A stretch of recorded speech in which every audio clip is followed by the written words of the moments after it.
On the night Lena Hart believed she'd finally escaped her past, standing in a penthouse suite surrounded by champagne and rose petals, her new husband, the most feared crime boss in the city, handed her divorce papers. The wedding had ended 2 hours ago. The signatures were still wet on the marriage certificate. Victor Calder's cold eyes held no apology as he told her he loved someone else. By dawn, Lena would learn the brutal truth. In the criminal underworld, a discarded wife isn't just abandoned, she becomes the most dangerous kind of liability. If you want to see how Lena transforms from a discarded bride into the most powerful woman in the city's underworld, stay until the end. Hit that like button and drop a comment telling me what city you're watching from. I want to see how far this story travels. The Grandeur Hotel's crystal ballroom had never looked more beautiful. Thousands of white roses cascaded from the ceiling, their petals drifting through air thick with expensive perfume and carefully contained violence. Lena Hart stood at the edge of the emptying dance floor, watching the last guests file out under the watchful eyes of men in tailored suits whose jackets didn't quite hide their shoulder holsters. She was 26 years old, wearing a custom Vera Wang gown that cost more than her mother's house, and she had just married the most dangerous man in the city. Victor Calder. Even his name made people lower their voices. Lena smoothed her hands over the silk bodice, feeling the rapid flutter of her heartbeat beneath her palms. The reception had been flawless, a carefully choreographed performance of power and legitimacy. 400 guests, half of them criminals pretending to be businessmen, the other half businessmen who'd made their fortunes dancing with criminals. City councilmen had shaken Victor's hand, a state senator had given a toast, and through it all, Victor had played his part perfectly. The attentive groom, the man transformed by love. Lena had almost believed it herself. "Mrs. Calder." The voice came from her left. Dmitri, Victor's head of security, a wall of a man with a scar that ran from his temple to his jaw. "Mr. Calder is waiting for you upstairs." Her stomach tightened. The penthouse suite. The wedding night. She'd known what she was getting into when she agreed to this marriage. Victor Calder didn't do anything without a reason, and love had never been mentioned in their brief courtship. But he'd been kind, distant, but never cruel. He'd promised her protection, stability, a life where she wouldn't have to look over her shoulder every time she left her apartment. After 2 years of running from her past, that had sounded like salvation. "Of course," Lena said, lifting her skirts with practiced grace. "Thank you, Dmitri." The elevator ride to the penthouse took 43 seconds. Lena counted each one, watching the numbers climb, trying to slow her breathing. The mirrors lining the elevator showed her reflection from every angle. A stranger in white lace, dark hair swept up in an elaborate style. Makeup applied by professionals who knew how to make a woman look like she belonged in this world. She looked like a bride. She looked like she fit. The illusion was almost perfect. The elevator doors opened directly into the penthouse suite. Lena stepped out into a space that looked like something from a fantasy. Floor-to-ceiling windows overlooking the city, rose petals scattered across marble floors, candles flickering on every surface. Champagne chilled in a silver bucket. The lights of the city spread out below like a blanket of stars.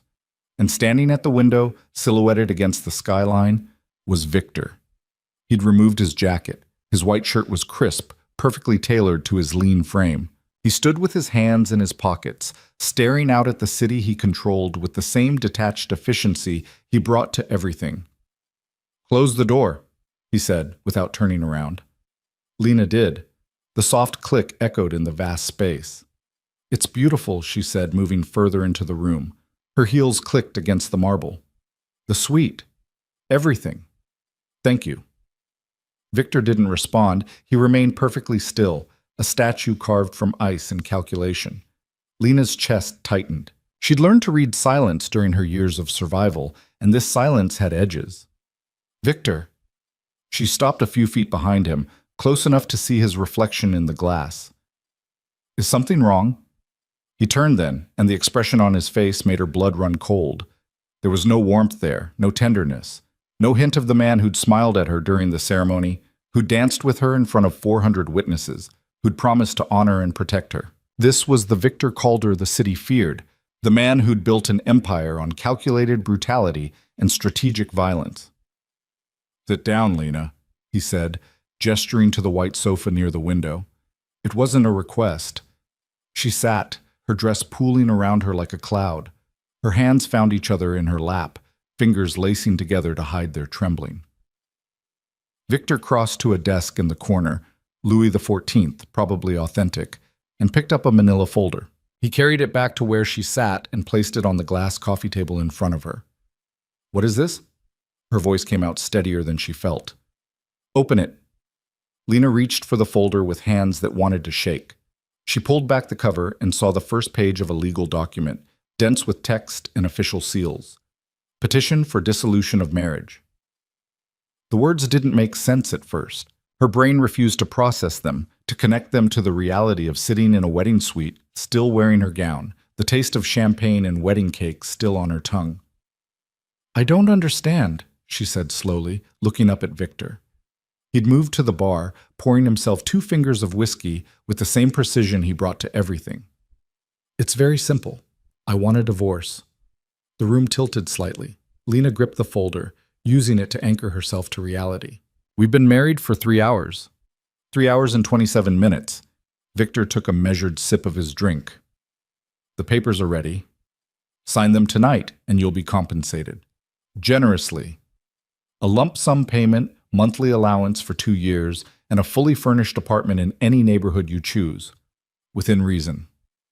Lena stared at him, searching for some sign that this was a test, a cruel joke, something other than exactly what it appeared to be. But Victor's face remained impassive, businesslike.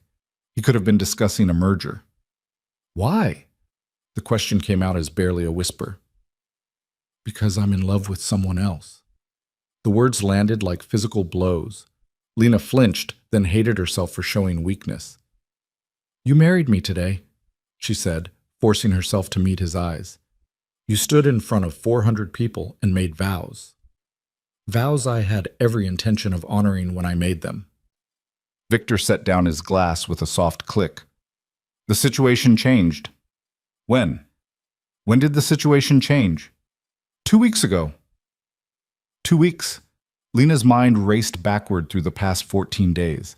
The final dress fitting, the rehearsal dinner, Victor's carefully chosen gifts, a diamond bracelet, a first edition of her favorite book, a key to the penthouse with her name engraved on it.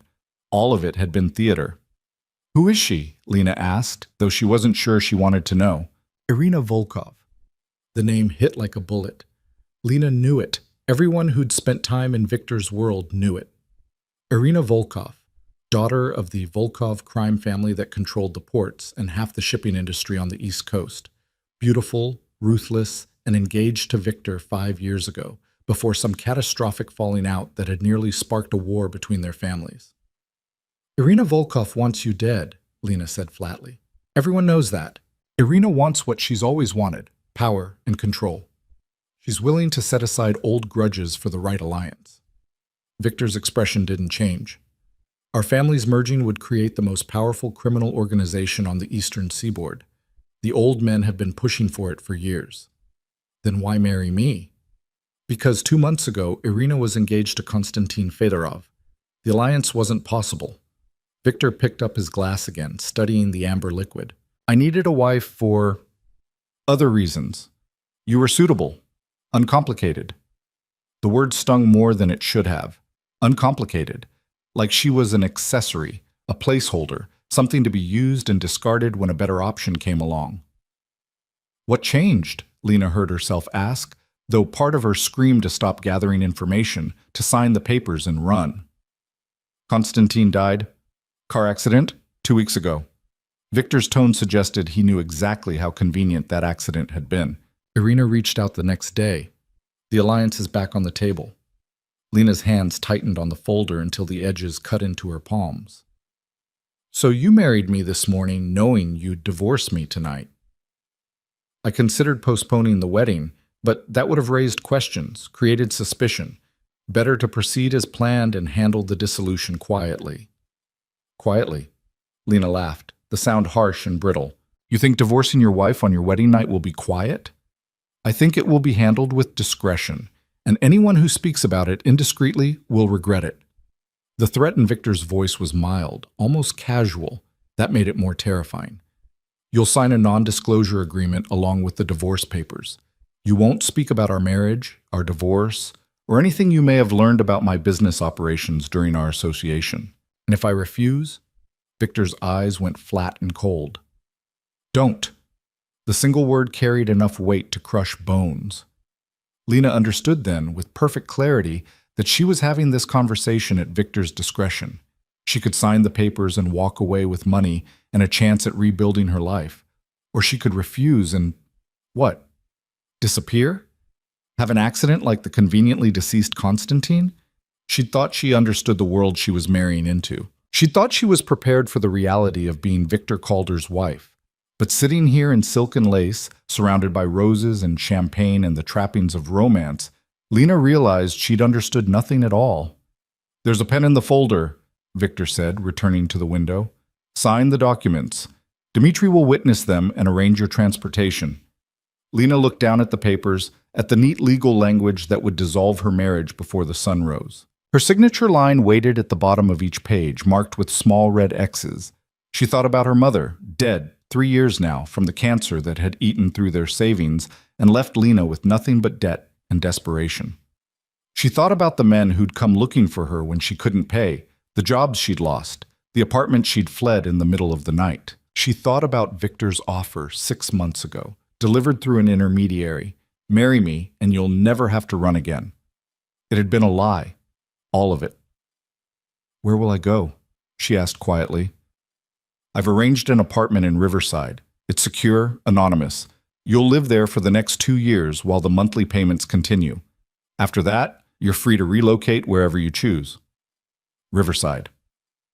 The neighborhood was 40 minutes outside the city, isolated and quiet.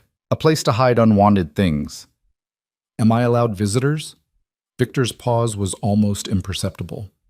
"It would be better if you kept a low profile, for your own safety." "My safety." Lena's laugh was hollow. "You're worried about my safety. A discarded wife is leverage, Lena. In this world, leverage gets used. The fewer people who know where you are, the better." Understanding crashed over her like a wave. This wasn't just about divorce. This was about erasure. Victor wasn't just ending their marriage. He was removing her from the board entirely, tucking her away where she couldn't be found, couldn't be questioned, couldn't become a liability. In Victor's world, she realized with growing horror, a discarded wife wasn't just abandoned. She became a target, a weak point, something that needed to be controlled. The apartment in Riverside wasn't protection. It was a cage. "What if I don't sign?" The question came out before Lena could stop it. Victor turned from the window, and for the first time that night, something like emotion flickered across his face. It might have been pity. "Then I'll make you sign," he said simply. "I've built my life on making people do things they don't want to do. Don't make this harder than it needs to be." Lena looked at him, really looked at him, and saw the truth she'd been too desperate to see before.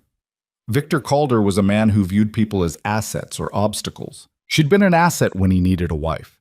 Now she was an obstacle to a more profitable alliance. Nothing she said would change that.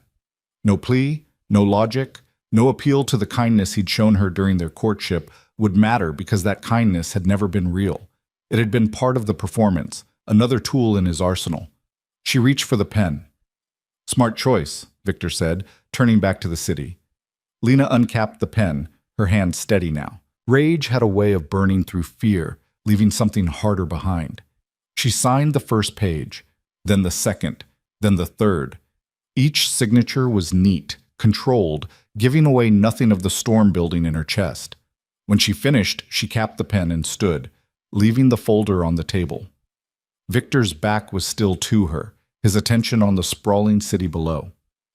"I have one question," Lena said. "What?" "Did you ever care about me at all? Even a little?" Victor's shoulders shifted, the only sign he'd heard. When he spoke, his voice was almost gentle. "I cared that you were useful. That's more than most people get." Lena nodded, though he couldn't see her. She smoothed her hands over her dress one last time, feeling the silk and lace that had cost a fortune and meant nothing. "Goodbye, Victor." She walked to the door, her heels clicking against marble, her head high. Behind her, Victor remained at the window, a silhouette against the city lights. He didn't turn around, didn't watch her leave. Why would he? She was already gone in the only way that mattered. The elevator descended in silence. Lena watched the numbers drop, feeling the weight of everything that had just happened pressing down on her shoulders.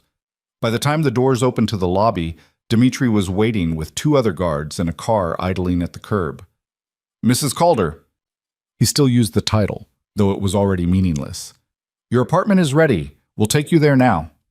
Lena looked at the car, at the guards, at the lobby that had been filled with flowers and celebration just hours ago. Through the glass doors, she could see the city, vast, indifferent, full of people who had no idea that a woman in a wedding dress had just signed away her life. "Give me a moment," she said. Dimitri's expression suggested that moments were not something she was entitled to, but he stepped back, giving her space. Lena walked to the entrance, pushing through the glass doors into the cool night air. The street was quiet at this hour, the city holding its breath between yesterday and tomorrow. She lifted her face to the sky, searching for stars she knew she wouldn't find. Too much light pollution, too much everything. "Ma'am," Dimitri's voice held a warning. "We need to go." Lena turned and found him standing in the doorway, backlit by the hotel's golden glow. Behind him, the ballroom where she'd gotten married was dark, the roses already starting to wilt. "I'm ready," she said. But she wasn't. Not really. As she walked toward the car, her wedding dress trailing behind her like a ghost, Lena Hart understood that, ready or not, her life had just been reduced to one brutal truth. In Victor Calder's world, she had been useful, and now she was not. The car pulled away from the Grandeur Hotel at 3:47 a.m., carrying Lena toward an anonymous apartment in Riverside where she would wait. For what? She didn't yet know. Behind her, the city glittered with promises it had no intention of keeping. Above her, the sky remained stubbornly empty of stars. And in the penthouse suite she'd occupied for less than an hour, Victor Calder stood at the window with his phone to his ear, already moving on to his next acquisition, his next alliance, his next carefully calculated move in a game where people like Lena were nothing more than pieces to be played and discarded. The only question that mattered now was this: would she stay discarded? Or would she find a way to become something Victor Calder had never anticipated? Something he couldn't control, couldn't predict, couldn't simply remove from the board when she became inconvenient? In the back seat of the car, Lena stared at her reflection in the window and felt something cold and hard crystallizing in her chest. Not quite anger, not quite grief. Something sharper, more dangerous. The beginning of resolve. The apartment in Riverside was exactly what Victor had promised. Secure, anonymous, and utterly soulless. Lena stood in the center of the living room as dawn broke over the city, still wearing her wedding dress, and surveyed her new prison. Beige walls, beige carpet, furniture that looked like it had been ordered from a catalog with instructions to select the most forgettable options available. The windows faced a parking lot and a line of identical buildings, each one designed to blend into its surroundings so completely that even the people who lived there would struggle to describe them. Dmitri had delivered her to the door at 4:30, handed her a key and a phone. "New number," he'd explained, the old one was disconnected, and left without another word. The lock had clicked behind him with a finality that made her stomach turn. She'd walked through the space slowly, cataloging the details. Kitchen stocked with basics. Bedroom with a queen bed and empty closet, bathroom with fresh towels and generic toiletries. Everything she might need for basic survival, nothing that suggested anyone actually lived here. On the kitchen counter, she'd found an envelope. Inside, a debit card in her name and a single sheet of paper with typed instructions. Monthly deposit of $5,000 begins on the 1st. Lump sum payment of $100,000 will be transferred within 72 hours. Do not contact Mr. Calder or any of his associates. Do not leave the Riverside area without prior approval. Do not discuss your previous relationship with anyone. Violation of these terms will result in immediate termination of all financial support and other consequences. Other consequences. Lena had read the words 3 times before folding the paper and placing it back in the envelope. The message was clear. She could have money and safety, or she could have freedom, not both. Now, as pale sunlight crept across the beige carpet, Lena reached behind her back and began working the buttons of her wedding dress. There were 47 of them, tiny pearls sewn into silk loops. It took her 20 minutes to undo them all with shaking fingers. When the dress finally pooled at her feet, she stepped out of it and left it there, a puddle of white lace and broken promises in the middle of the living room floor. She walked to the bathroom in her slip and stood under the shower until the water ran cold. The first 3 days passed in a haze. Lena slept in fragments, waking every few hours to the disorienting silence of the apartment. No traffic noise, no sirens, no sounds of neighbors living their lives through thin walls. Just oppressive, carefully maintained quiet. She ate because her body demanded it: toast, canned soup, instant coffee. She sat by the window and watched people come and go from the parking lot, normal people with normal lives who had no idea that the woman in 4B had been married and divorced on the same night. On the fourth day, the $100,000 appeared in her account. Lena stared at the number on her phone screen and felt nothing. On the fifth day, she started to notice the patterns. The black sedan that parked across the street every morning at 7 and left at 6. The same man, always in a dark suit, always with a phone to his ear. The woman who walked her dog past Lena's building 3 times a day, never quite looking up at the windows but somehow always aware. The maintenance worker who seemed to find reasons to be in the hallway outside her apartment more often than maintenance required. Victor's people, making sure she stayed where she was put. On the 6th day, Lena opened her laptop, the one thing Dmitri had brought from her old apartment along with 2 suitcases of clothes, and began to research. Irina Volkov's engagement to Victor Calder was announced in the society pages 7 days after Lena's wedding. The article was carefully worded, mentioning Victor's previous marriage only in passing as recently dissolved by mutual agreement. There were photos of Irina at various charity events, always immaculate, always surrounded by people who looked slightly afraid of her. Lena studied the woman's face, searching for whatever Victor saw there that had made her worth destroying a marriage over. Irina was beautiful in a sharp, calculated way, high cheekbones, ice blue eyes, a smile that never quite reached them. She wore her power like other women wore jewelry, prominently displayed and impossible to ignore. The Volkov family controlled shipping, imports, and a dozen legitimate businesses that served as fronts for less legitimate operations. Irina had taken over as head of the family 3 years ago when her father died. Heart attack, officially, though rumors suggested otherwise. Since then, she'd expanded their territory, eliminated rivals, and built a reputation for being more ruthless than any of the men she'd displaced. She and Victor would be perfect together. 2 predators circling the same territory, recognizing each other's strength. Lena slammed the laptop shut and walked to the kitchen, pouring herself a glass of water with hands that wanted to throw the glass against the wall instead. 3 weeks into her exile, Lena realized she was going to lose her mind if she didn't find something to do. The money Victor had given her was enough to live on, but sitting in the apartment day after day, watching the surveillance rotate shifts, was a different kind of death. She needed work, purpose.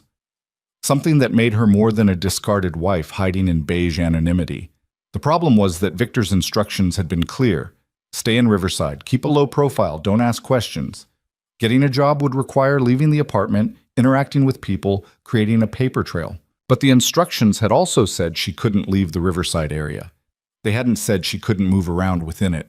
Lena spent an afternoon walking the neighborhood, mapping exits and routes, studying the patterns of Victor's watchers. The black sedan followed at a distance. The dog walker appeared on schedule, but they were watching for her to leave, to run. They weren't watching for her to build a life. On her 4th walk, Lena found a small storefront 3 blocks from her apartment. The sign in the window read Riverside Community Foundation in faded letters. Through the glass, she could see rows of filing cabinets, a reception desk with an ancient computer, and a middle-aged woman sorting through stacks of papers with the air of someone fighting a losing battle. Lena had researched the foundation that morning. On paper, it was a nonprofit providing services to low-income families, food assistance, job training, emergency housing. In reality, based on the funding sources she'd traced through public records, it was almost certainly a front for money laundering. The donations came from businesses with known syndicate connections. The expenses were vague and poorly documented.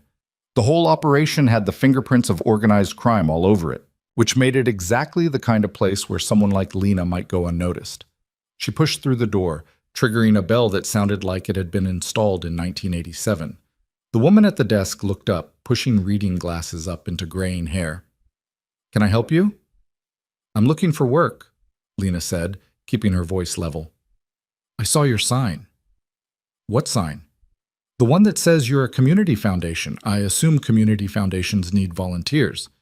The woman's expression shifted from distracted to suspicious. We're not really set up for volunteers right now. Funding issues.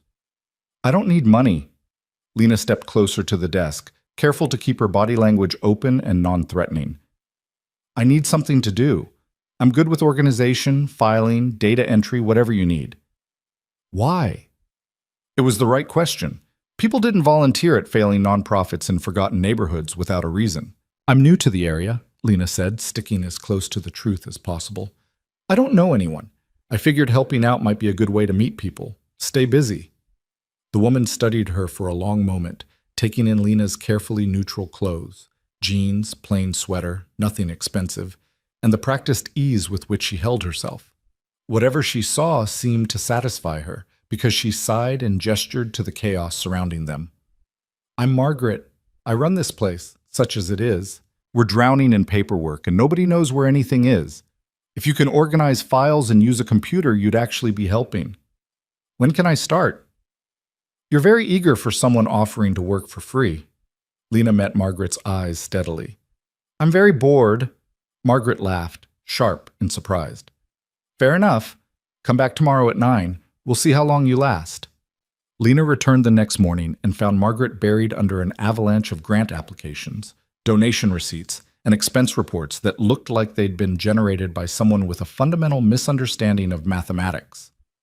The previous office manager quit 6 months ago, Margaret explained, shoving a stack of folders toward Lena. She said the job was making her drink. These need to be sorted by date and filed. Think you can handle that? Absolutely. Lena spent the first day creating order from chaos.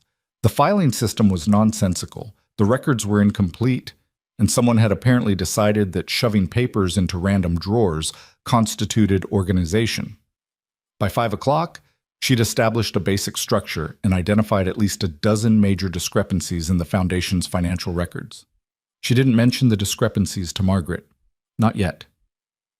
On her second day, a man came to the office. He was in his 60s, well-dressed in a way that didn't match the neighborhood, and he carried himself with the quiet authority of someone used to being obeyed. Margaret, he said, not bothering with pleasantries. We need to talk about the Henderson Street property. Margaret glanced at Lena, then back to the man. Mr. Chen, this isn't a good time. It's never a good time. Mr. Chen's gaze flickered to Lena for the first time, assessing. Who's this? New volunteer, Lena. This is Mr. Chen. He's on our board. Volunteer. Mr. Chen's tone suggested he found the concept amusing. How civic-minded. Margaret, my office. Now. They disappeared into the back room. Lena continued filing, but she kept her ears open. The walls were thin and voices carried. Falling apart, Mr. Chen was saying. The numbers don't add up, the expenses are sloppy, and the auditors are asking questions. Doing the best I can with what we have. Not good enough. If this operation gets exposed, the rest was too muffled to make out, but Lena had heard enough. The foundation was in trouble.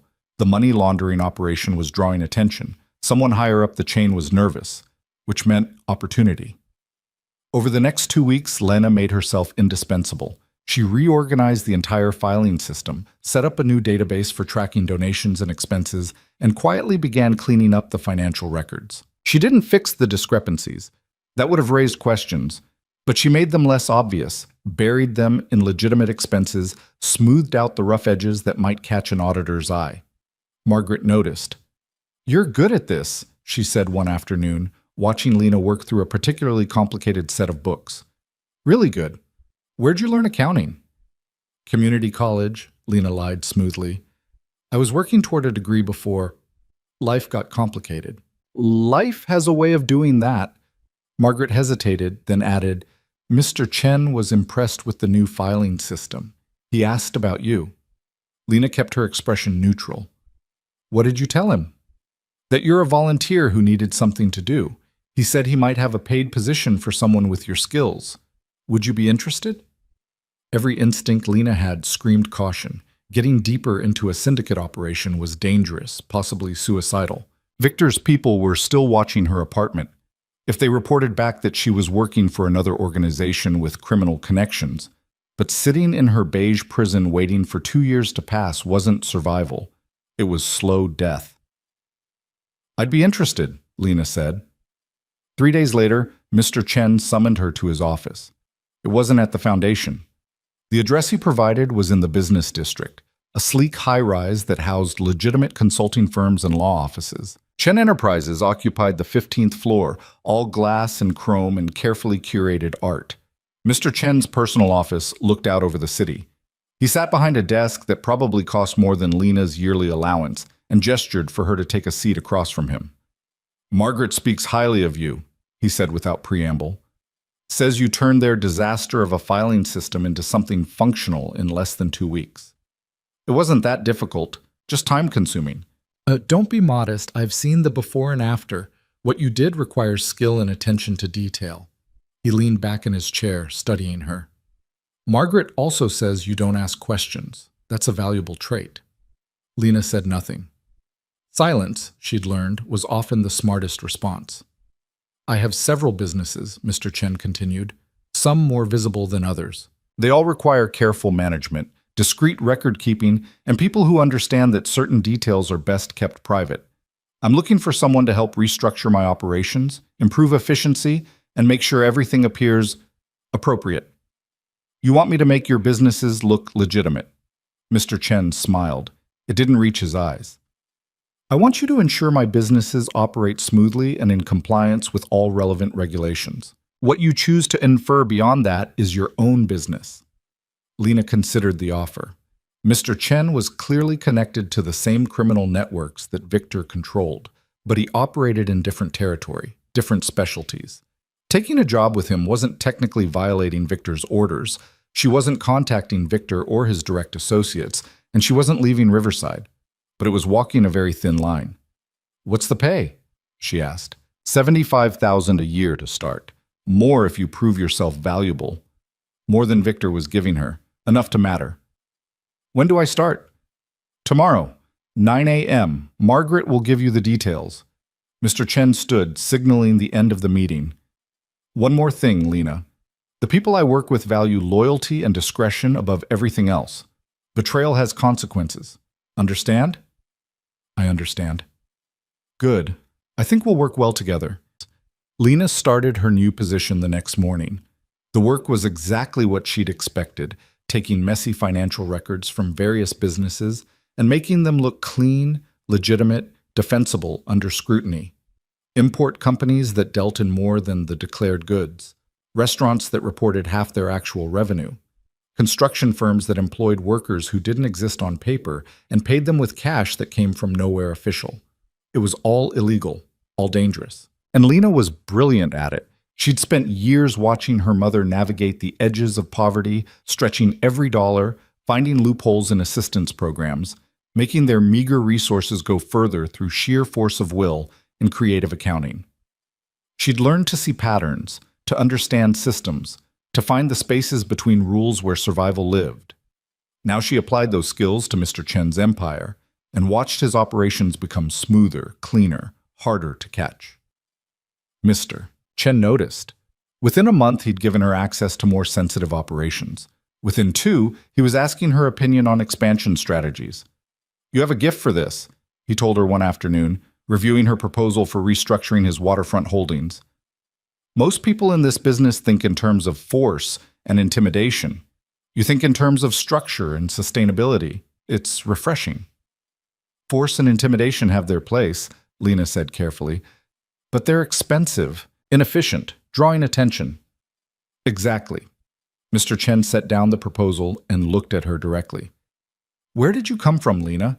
You show up in Riverside out of nowhere, no background I can verify, no connections anyone can trace, and within 2 months you're restructuring my entire operation. Who are you?" Lena had prepared for this question. "I'm someone who needed to disappear and start over.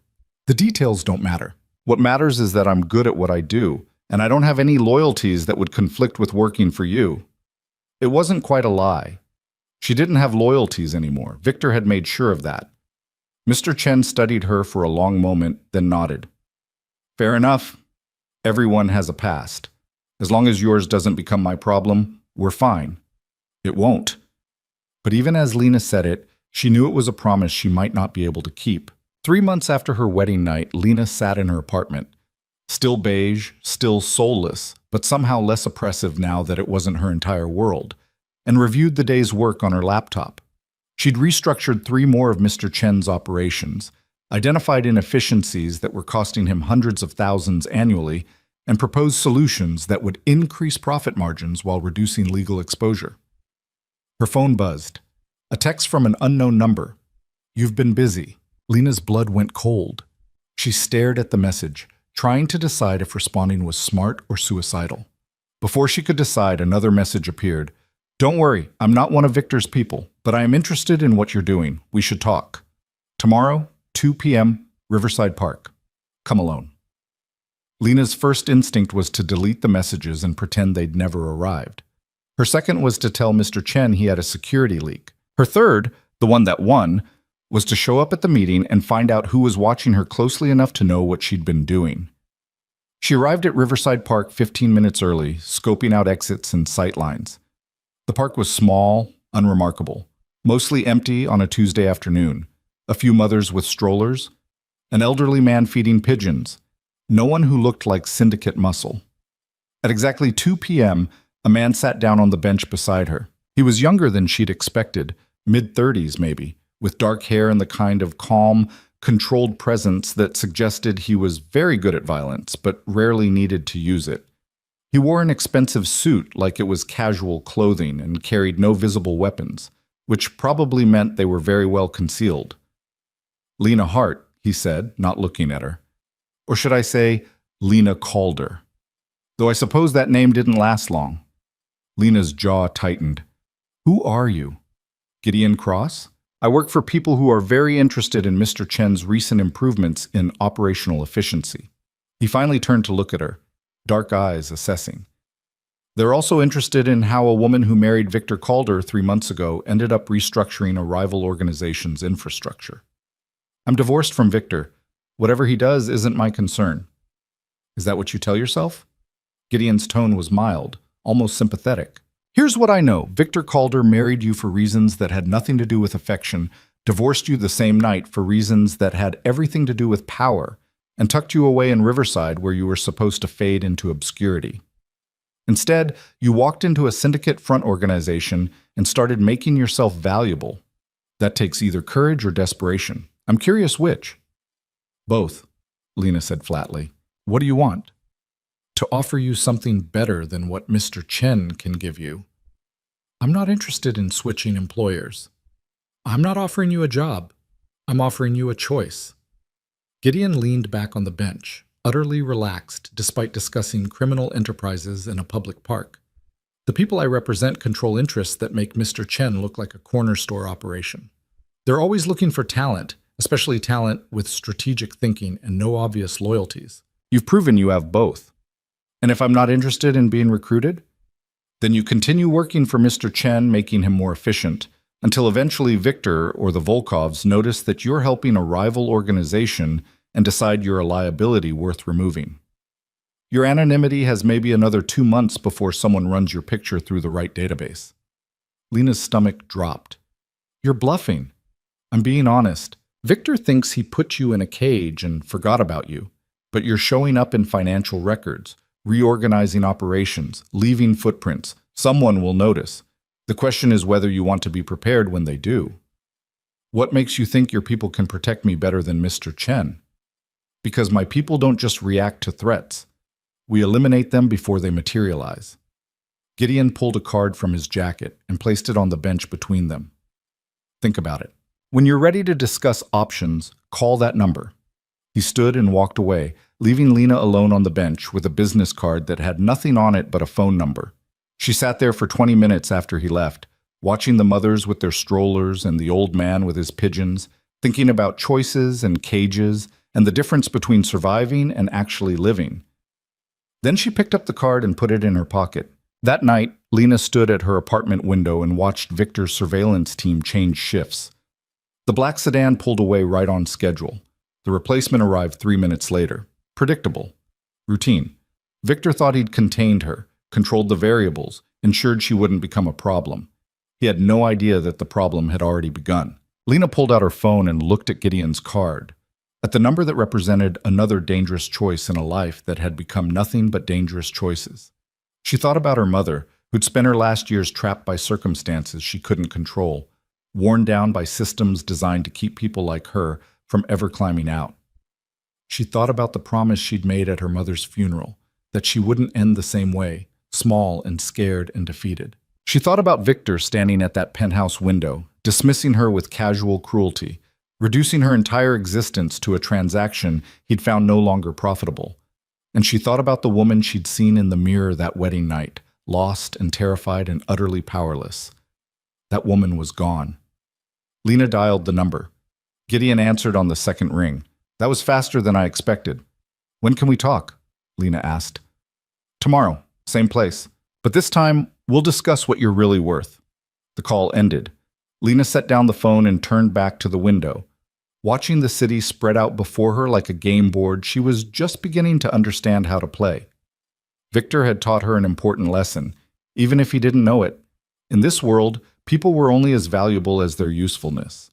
She just needed to make sure she became useful to someone who wouldn't throw her away when a better option came along. Or better yet, become so valuable that throwing her away would cost more than keeping her. The surveillance car sat in the parking lot, watching an empty apartment, reporting back that everything was normal. The discarded wife was staying where she belonged. They had no idea that normal had ended the moment Lena decided she was done being discarded. Gideon Cross didn't meet her at the park the next day. Instead, he sent a car, sleek, black, completely unremarkable, except for the driver who moved with military precision and didn't ask questions when Lena climbed into the back seat. They drove for 40 minutes, leaving Riverside behind and heading into the city proper. Lena watched Victor's surveillance team scramble to follow, saw them lose the tail in downtown traffic, and felt a small surge of satisfaction at their confusion. By the time the car pulled into an underground garage beneath a glass tower in the financial district, she'd counted at least 3 different counter-surveillance maneuvers. Whoever Gideon worked for took security seriously. The elevator required a keycard and biometric scan. It rose smoothly to the 42nd floor and opened directly into an office that made Mr. Chen's setup look like amateur hour. Floor-to-ceiling windows offered a view of the entire city. The furniture was modern, expensive, chosen by someone who understood that power didn't need to announce itself. Everything in the space whispered control. Gideon stood at the window, hands in his pockets, watching the city like he owned it. He turned when Lena stepped out of the elevator. "Welcome," he said. "Can I offer you something? Coffee? Water?" "Answers," Lena replied, starting with who you actually work for. Gideon's mouth curved in what might have been approval. "Direct. I appreciate that. Please, sit." Lena took one of the chairs facing the window, positioning herself so she could see both Gideon and the door. Old habits from dangerous times. "The organization I represent doesn't have a name you'd recognize," Gideon began, settling into the chair across from her. "We prefer it that way. What you need to know is that we coordinate interests across multiple territories, multiple specialties. Think of us as the structure that keeps smaller operations from destroying each other." "You're the council," Lena said quietly. "The ones who mediate disputes, set territory boundaries, maintain order." Gideon's expression didn't change, but something shifted in his eyes. "You've done your research." "I pay attention. Mr. Chen answers to someone. Victor answers to someone. All the families and organizations answer to someone, or the city would be a war zone." Lena leaned back in her chair, projecting calm she didn't quite feel. "You're the someone." "We're part of the someone, yes. And we've been watching you since you walked into Margaret's office 3 months ago. You're either remarkably brave or remarkably foolish, and we needed to determine which." "What conclusion did you reach?" "That you're neither. You're desperate, which makes you dangerous in interesting ways." Gideon crossed one leg over the other, completely at ease. "Victor Calder married you, discarded you, and thought he'd neutralized any risk you represented. Instead, you landed in the middle of a syndicate operation and started making improvements that caught our attention. That suggests either suicide by stupidity or calculated risk. Given the precision of your work at the Foundation, I'm betting on the latter. Lena said nothing. Let him talk. Let him reveal what he wanted before she committed to anything. Mr. Chen's operations have been problematic for years, Gideon continued. Sloppy accounting, inefficient structure, constant exposure risk. We've considered replacing him, but he has connections, history, loyalty from people who matter. Then you show up and start fixing everything he's been too stubborn or incompetent to address himself. So you want me to keep working for Chen, make him useful to you? No. We want you to work for us directly. Chen is a single operation. We oversee dozens. What you did for him in 3 months, we need you to do across the entire network. Lena's heart rate kicked up, but she kept her voice steady. That's a significant promotion from filing paperwork in Riverside. You're capable of significantly more than filing paperwork. We both know that. Gideon pulled out a tablet and slid it across the glass table between them. These are some of our current operations. Take a look. Lena picked up the tablet and began scrolling through the files. Import businesses, shipping companies, real estate holdings, investment firms. Each one had financial records attached, and each one was a mess. Overcomplicated structures designed to hide illegal activity, but so poorly executed that they practically highlighted the crimes instead of concealing them. This is amateur work, she said after several minutes of review. Exactly. Most of these operations are run by people who understand violence and intimidation, but have no concept of sustainable business practices. They make money, but they're inefficient, exposed, constantly vulnerable to law enforcement or rival takeovers. You want me to clean this up, make it sustainable. We want you to rebuild it from the foundation, strip away the rot, establish proper structures, create systems that can survive scrutiny and expansion. Gideon leaned forward slightly. In short, we want you to do what you were clearly trained to do before your life fell apart. Lena looked up sharply. What do you know about my life before Victor? Enough. Columbia University, economics degree, top of your class, job offers from 3 investment banks and a consulting firm. Then your mother got sick, medical bills destroyed your finances, you dropped out to take care of her, and when she died, you were left with debt and no way to pay it. Victor's people found you working 2 jobs and barely surviving, saw someone intelligent and desperate, and made you an offer. Gideon's expression softened fractionally. You thought marriage would save you. Instead, it taught you that salvation isn't real, only leverage.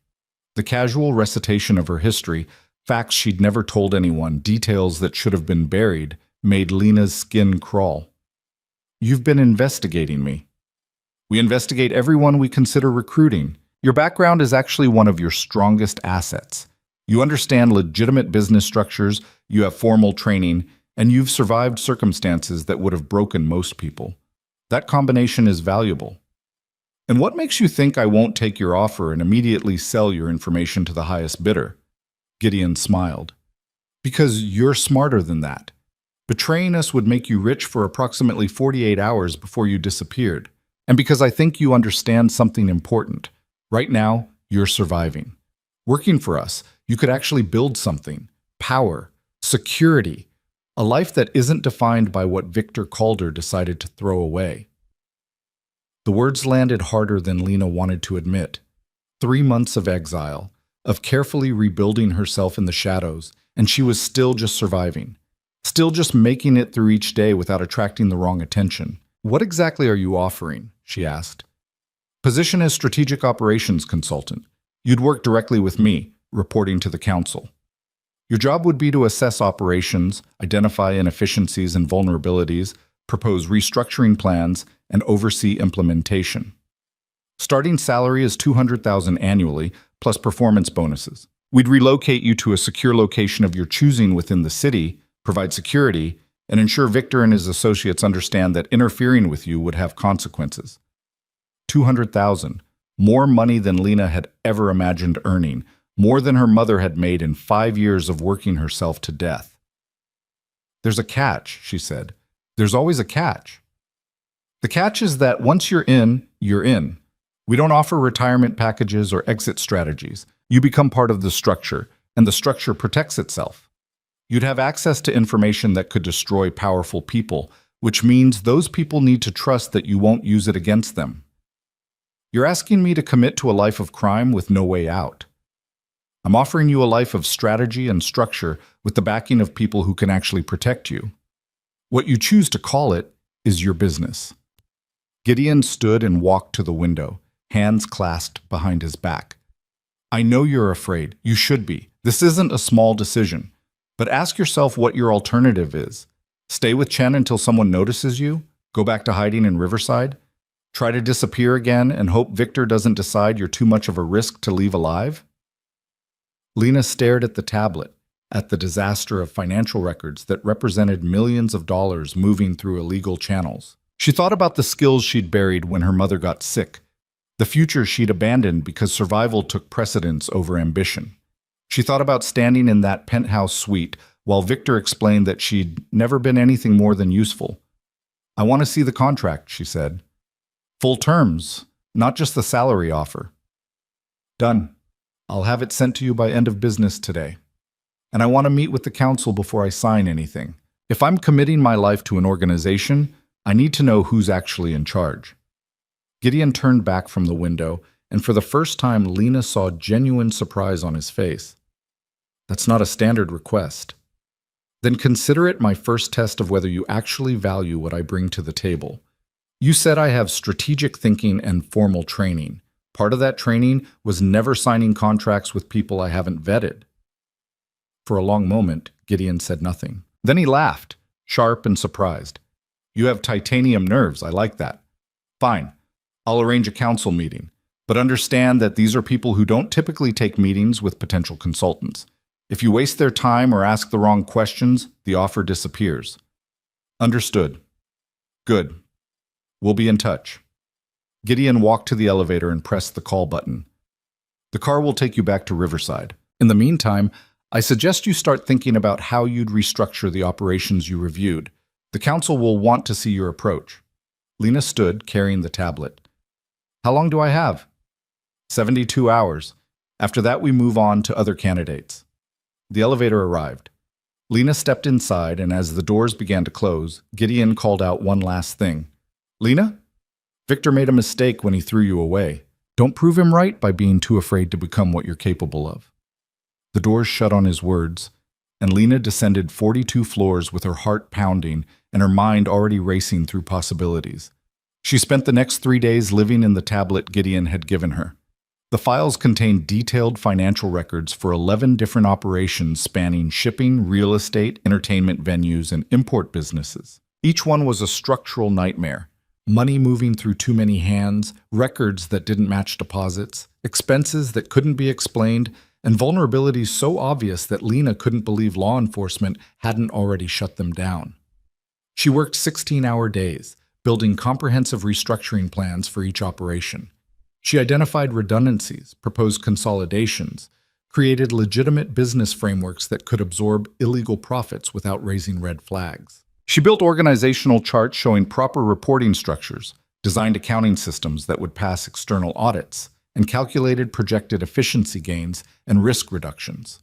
By the time 72 hours had passed, Lena had produced a presentation that would have impressed her Columbia professors, and a strategy that could save the council millions while reducing their exposure to prosecution by more than 60%. She also hadn't slept more than 4 hours total and was running on coffee and adrenaline. Gideon's message came exactly on schedule. Council meeting. Tomorrow, 8 p.m. Dress professionally. Bring your analysis. Don't be late. The address was in the old industrial district, a part of the city that had been warehouses and factories before gentrification started creeping in. Lena arrived 15 minutes early, wearing a charcoal suit she'd owned since her Columbia days, and carried herself like she belonged. The building looked abandoned from the outside. Broken windows, faded signage, weeds growing through cracks in the pavement. Inside, it had been transformed into something else entirely. Polished floors, exposed brick, lighting that probably cost more than most people's cars. The space had the feel of a private club, exclusive and deliberately hidden. Gideon met her at the door.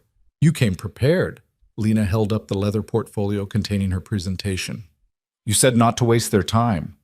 Come on, they're waiting. He led her through a series of corridors to a conference room at the center of the building. The space was windowless, soundproofed, designed for conversations that couldn't be overheard. A long table dominated the room, and seated around it were 6 people who looked like they could have been discussing corporate mergers instead of criminal enterprises. 3 men, 3 women, ages ranging from 40s to 70s. Each one watched Lena enter with the focused attention of predators evaluating potential prey. "Counsel," Gideon said. "This is Lena Hart. Lena, the counsel. No names, no introductions beyond that." The message was clear. These people's identities were need to know, and she didn't need to know yet. "Ms. Hart," the woman at the head of the table spoke with the crisp authority of someone used to making final decisions. She was perhaps 60, silver hair swept back, wearing a suit that screamed executive power. "Mr. Cross tells us you have thoughts on improving our operational efficiency." "I have more than thoughts," Lena said, moving to the presentation screen at the front of the room. "I have a comprehensive restructuring plan that will reduce your legal exposure by 63% while increasing profit margins by an estimated 40% over 2 years. One of the men, younger, maybe late 40s, with the hard eyes of someone who'd seen violence up close, leaned back in his chair. "That's ambitious, also impossible." "It's neither. Your current operations are structured like you're still running street-level enterprises instead of multi-million-dollar businesses. You're using intimidation where you should be using incorporation, force where you should be using front companies, and violence where you should be using contracts." Lena opened her first slide, showing a comparison of current versus proposed organizational structures.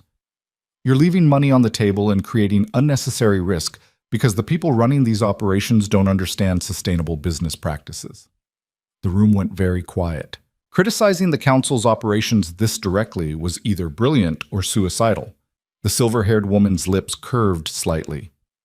"Continue." Lena spent the next 40 minutes walking them through her analysis. She broke down each operation, showed exactly where the inefficiencies were, and demonstrated how proper restructuring could achieve the results she'd promised. She used their own financial data to prove her points, highlighted the specific risks they were currently exposed to, and presented solutions that were practical, implementable, and immediately actionable. By the time she finished, the council members were leaning forward, engaged in ways that suggested they were seeing their operations with new eyes. "Questions?" Lena asked. The hard-eyed man spoke first. "You're suggesting we essentially legitimize our operations, make them look and function like real businesses. They are real businesses. They're just poorly run ones. The criminal elements need to be buried so deep in legitimate activity that finding them requires resources and time law enforcement won't commit unless they have specific cause. Right now, your operations are practically advertising themselves. And you can implement these changes across all our territories." This from an older man with the careful speech of someone who'd survived by being precise. "I can provide the frameworks and oversight. Implementation requires cooperation from the people currently running these operations, which means you need to make it clear that cooperation isn't optional." "That won't be a problem," the silver-haired woman said. "What else do you need?" "Access to complete financial records, authority to audit any operation at any time, and protection from retaliation by people who won't like being restructured." Lena met the woman's eyes directly. "I'm also going to encounter resistance from operators who think they know better. I need to know that when I make changes, you'll back them." "You're asking for significant authority for someone we just met." I'm asking for the authority necessary to do the job you're hiring me for. If you want me to fix your operations, I need the power to actually fix them. Otherwise, I'm just an expensive consultant who writes reports nobody implements." The council members exchanged glances, having a conversation in looks and micro-expressions that Lena couldn't fully read. Finally, the silver-haired woman nodded. "You'll have what you need. But understand this, Ms. Hart. The authority we give you comes with expectations. Succeed, and you'll have more power and resources than you've probably imagined. Fail, and you become a liability we can't afford to keep." "I understand." "Do you? Because in your previous life, failure meant losing a job or a grade. Here, failure means disappearing. We need to know you can handle that pressure." Lena thought about the night Victor had handed her divorce papers, about 3 months of rebuilding herself from nothing, about every moment since her mother died when failure would have meant death or worse. "I've been handling pressure my entire life," she said quietly. "The difference now is that I'm not doing it alone and hoping to survive. I'm doing it with backing and resources, which means I can actually succeed." The silver-haired woman smiled. It was sharp, approving, dangerous. "Mr. Cross, prepare the contracts. Miss Hart, welcome to the organization. Your first assignment is the waterfront shipping operation. It's our biggest exposure risk and our most profitable venture. If you can fix that, you can fix anything." The meeting ended. The council members filed out one by one, some nodding to Lena, others ignoring her entirely. When the room was empty except for her and Gideon, Lena let out a breath she hadn't realized she was holding. "That went well," Gideon said. "They threatened to kill me if I fail. They threatened to kill everyone. It's standard practice. The fact that they're giving you the waterfront operation as a first assignment means they're taking you seriously." He gestured toward the door. "Come on, we have a lot of work to do." Over the next 6 weeks, Lena dismantled and rebuilt the waterfront shipping operation from the ground up. She fired corrupt supervisors, restructured the accounting systems, implemented proper inventory controls, and created legitimate business entities to absorb the illegal profits.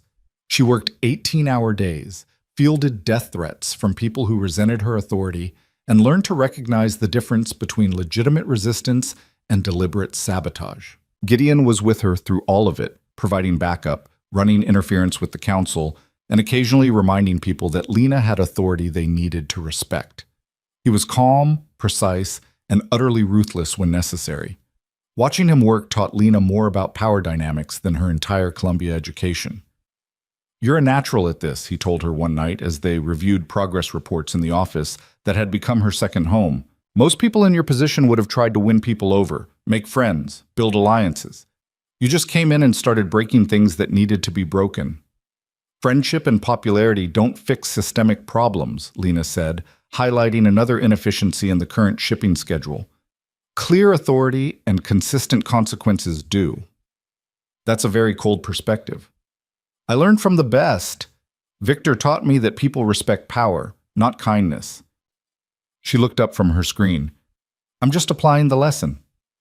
Gideon's expression shifted, something almost like concern crossing his face. "Victor also threw you away when you stopped being useful. Don't become him in the process of proving him wrong." The words hit harder than they should have. Lena looked back at her screen, not wanting to examine the implications. She was halfway through restructuring the waterfront operation when Victor finally noticed her. The message came through Dmitri, Victor's head of security, who showed up at her new apartment, a sleek loft in the downtown district with actual security and a view that didn't make her want to scream, looking uncomfortable. "Mr. Calder wants to see you," he said without preamble. Lena was working from home, spreadsheets covering her coffee table, 3 different phones monitoring operations across the city. She looked up at Dmitri and felt nothing but cold calculation. "Tell Mr. Calder, I'm busy." Dmitri's eyebrows rose. "Ma'am, that's not really an option." "It is now. I don't work for Victor. I don't answer to Victor. And I definitely don't drop everything because Victor decides he wants a conversation 6 months after throwing me away." Lena returned her attention to her spreadsheets. "You can see yourself out." "Lena!" Dmitri's voice held a warning. "You're making a mistake." "No, Dmitri. Victor made a mistake. I'm just living my life. Tell him if he wants to talk to me, he can make an appointment like everyone else." Dmitri left, and Lena waited for the inevitable retaliation. But nothing came. No threats, no pressure, no attempts to force the meeting Victor wanted. Instead, 3 days later, Victor showed up at her apartment himself. Lena was reviewing financial projections when her security system alerted her to someone at the door. The camera showed Victor, alone, wearing a suit that probably cost more than her monthly salary and looking uncomfortable in ways she'd never seen before. She considered not answering, considered making him wait, making him understand what it felt like to be dismissed and ignored. But curiosity won. She opened the door. Victor looked older than she remembered, tired around the eyes, tension in his shoulders that hadn't been there 6 months ago. He took in her apartment with a single sweeping glance. The upscale location, the expensive furnishings, the evidence of success scattered across every surface. You've done well for yourself, he said. What do you want, Victor? To talk. Can I come in? Lena stepped aside, letting him enter but not offering any of the courtesy she would have shown 6 months ago. Victor walked to the windows, staring out at the city the same way he had in that penthouse suite. I heard you're working for the council now, he said after a long silence. You heard correctly. That's dangerous, Lena. They're not forgiving when people disappoint them. Neither are you, apparently. She crossed her arms, maintaining distance. You didn't come here to warn me about danger. What do you really want? Victor turned from the window, and there was something in his expression that might have been regret. I made a mistake. With us. With how I handled things. The words should have meant something. 6 months ago, they would have meant everything. Now they just sounded empty. You made several mistakes, Lena said. Marrying me was one, divorcing me was another, but the biggest mistake was thinking I'd stay disappeared just because you decided I should. I was trying to protect you. You were trying to protect yourself. I was leverage you couldn't afford to have used against you, so you removed me from the board. Don't rewrite history to make yourself feel better about it. Victor flinched, actually flinched. Fair enough. But Lena, working for the council puts you in the middle of conflicts you don't understand. The Volkovs, the families, the territory disputes. It's more dangerous than you know. I understand perfectly well. I've been studying the structure for 6 months. I probably know more about how the city's criminal networks operate than you do at this point. Lena moved closer, letting him see the steel in her eyes. I'm not the scared woman you threw away, Victor. I'm not going to break because things get dangerous. Dangerous is where I thrive now. Then you've become exactly what this world makes people. Hard, cold, ruthless. I've become effective. There's a difference. Lena held his gaze. You want to know what I learned from you? That caring about people, trusting them, believing their promises, all of that just makes you vulnerable. Power is the only thing that matters. Control is the only thing that keeps you safe. You taught me that on our wedding night. I never wanted you to become this. You didn't want me to become anything. You wanted me to disappear. Lena walked to the door and opened it. We're done here. Don't come back unless you have actual business to discuss, and even then, go through proper channels. Victor stared at her for a long moment, and Lena saw the exact instant he realized he'd lost something he'd thought he'd successfully thrown away. Not her affection, he'd never wanted that, but her deference, her willingness to be shaped and controlled, her role as someone he could dismiss when convenient. Goodbye, Lena, he said quietly. Goodbye, Victor. He left and Lena closed the door behind him, leaning against it as her heart hammered in her chest. She'd faced down the man who'd destroyed her, stared into those cold eyes, and felt nothing but certainty that she'd made the right choices. She called Gideon. He answered immediately. Victor just left my apartment, she said. I know, we had someone watching in case he tried anything. He didn't. He just wanted to tell me I'd made a mistake working for the council. Gideon was quiet for a moment. And what did you tell him? That he taught me everything I needed to know about power and control. That I learned my lessons well. Did you mean it? Lena looked around her apartment at the evidence of the life she'd built from ashes and determination. Every word. Good, because tomorrow you meet with the West Side operations manager, and he's been told you have authority to restructure his entire organization. He's not going to like it. You need to be ready to break things that need breaking. I'm ready, Lena said. And she was. Victor had tried to discard her, to make her small and afraid and powerless. Instead, he'd freed her from the last vestiges of the person who believed safety came from being useful to someone else. Now she was useful to herself, and that made her more dangerous than Victor could possibly understand. The West Side operations manager was a man named Marcus Reeves, and he made his feelings about Lena's authority clear the moment she walked into his office. So you're the college girl they sent to tell me how to run my business, he said, not bothering to stand or offer a handshake. He was in his 50s, built like a linebacker gone to seed, with scars on his knuckles that told a story of violence solved with fists instead of strategy. Lena set her briefcase on his desk, uninvited. I'm the strategic consultant the council hired to restructure operations that are hemorrhaging money and creating unnecessary legal exposure. Your operation tops that list. My operation has been profitable for 15 years. Your operation has been profitable despite 15 years of structural inefficiency and sloppy management. If it had been run properly, you'd be making 3 times what you're currently pulling in.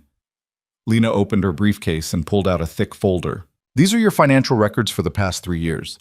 Would you like me to walk you through the problems, or would you prefer to keep pretending everything's fine? Marcus's face darkened.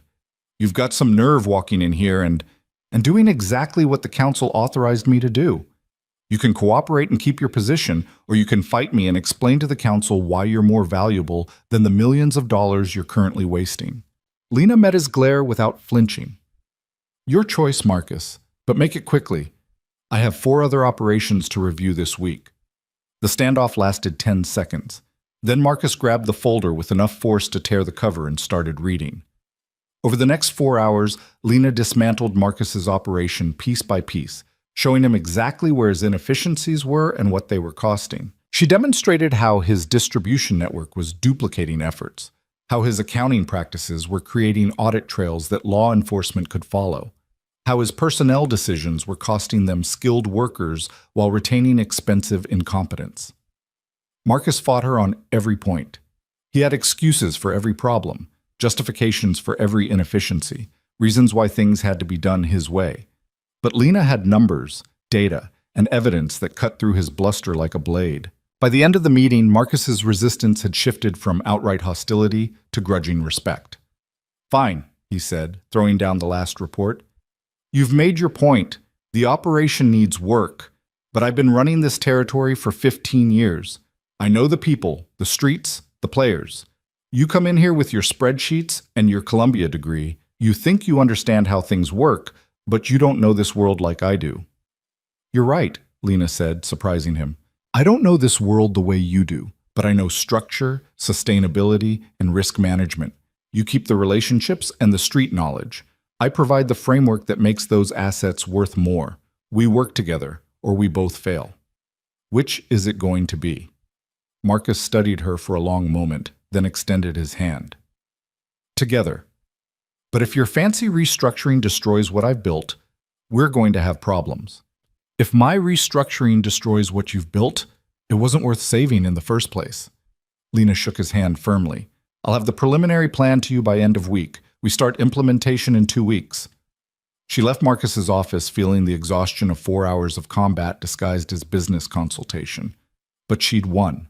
Another operation brought into line, another piece of the council's empire made more efficient and less vulnerable. Gideon was waiting in the car outside. How did it go?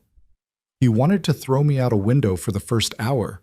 By hour 4, we had a working agreement.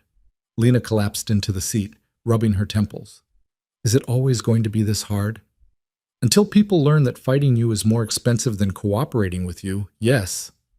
Gideon pulled the car into traffic. But you handled Marcus better than most consultants would have.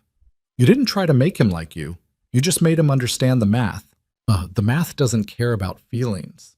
No, but people do. And you're developing a reputation as someone who doesn't. Gideon glanced at her. The council appreciates results, but they also value the ability to build alliances.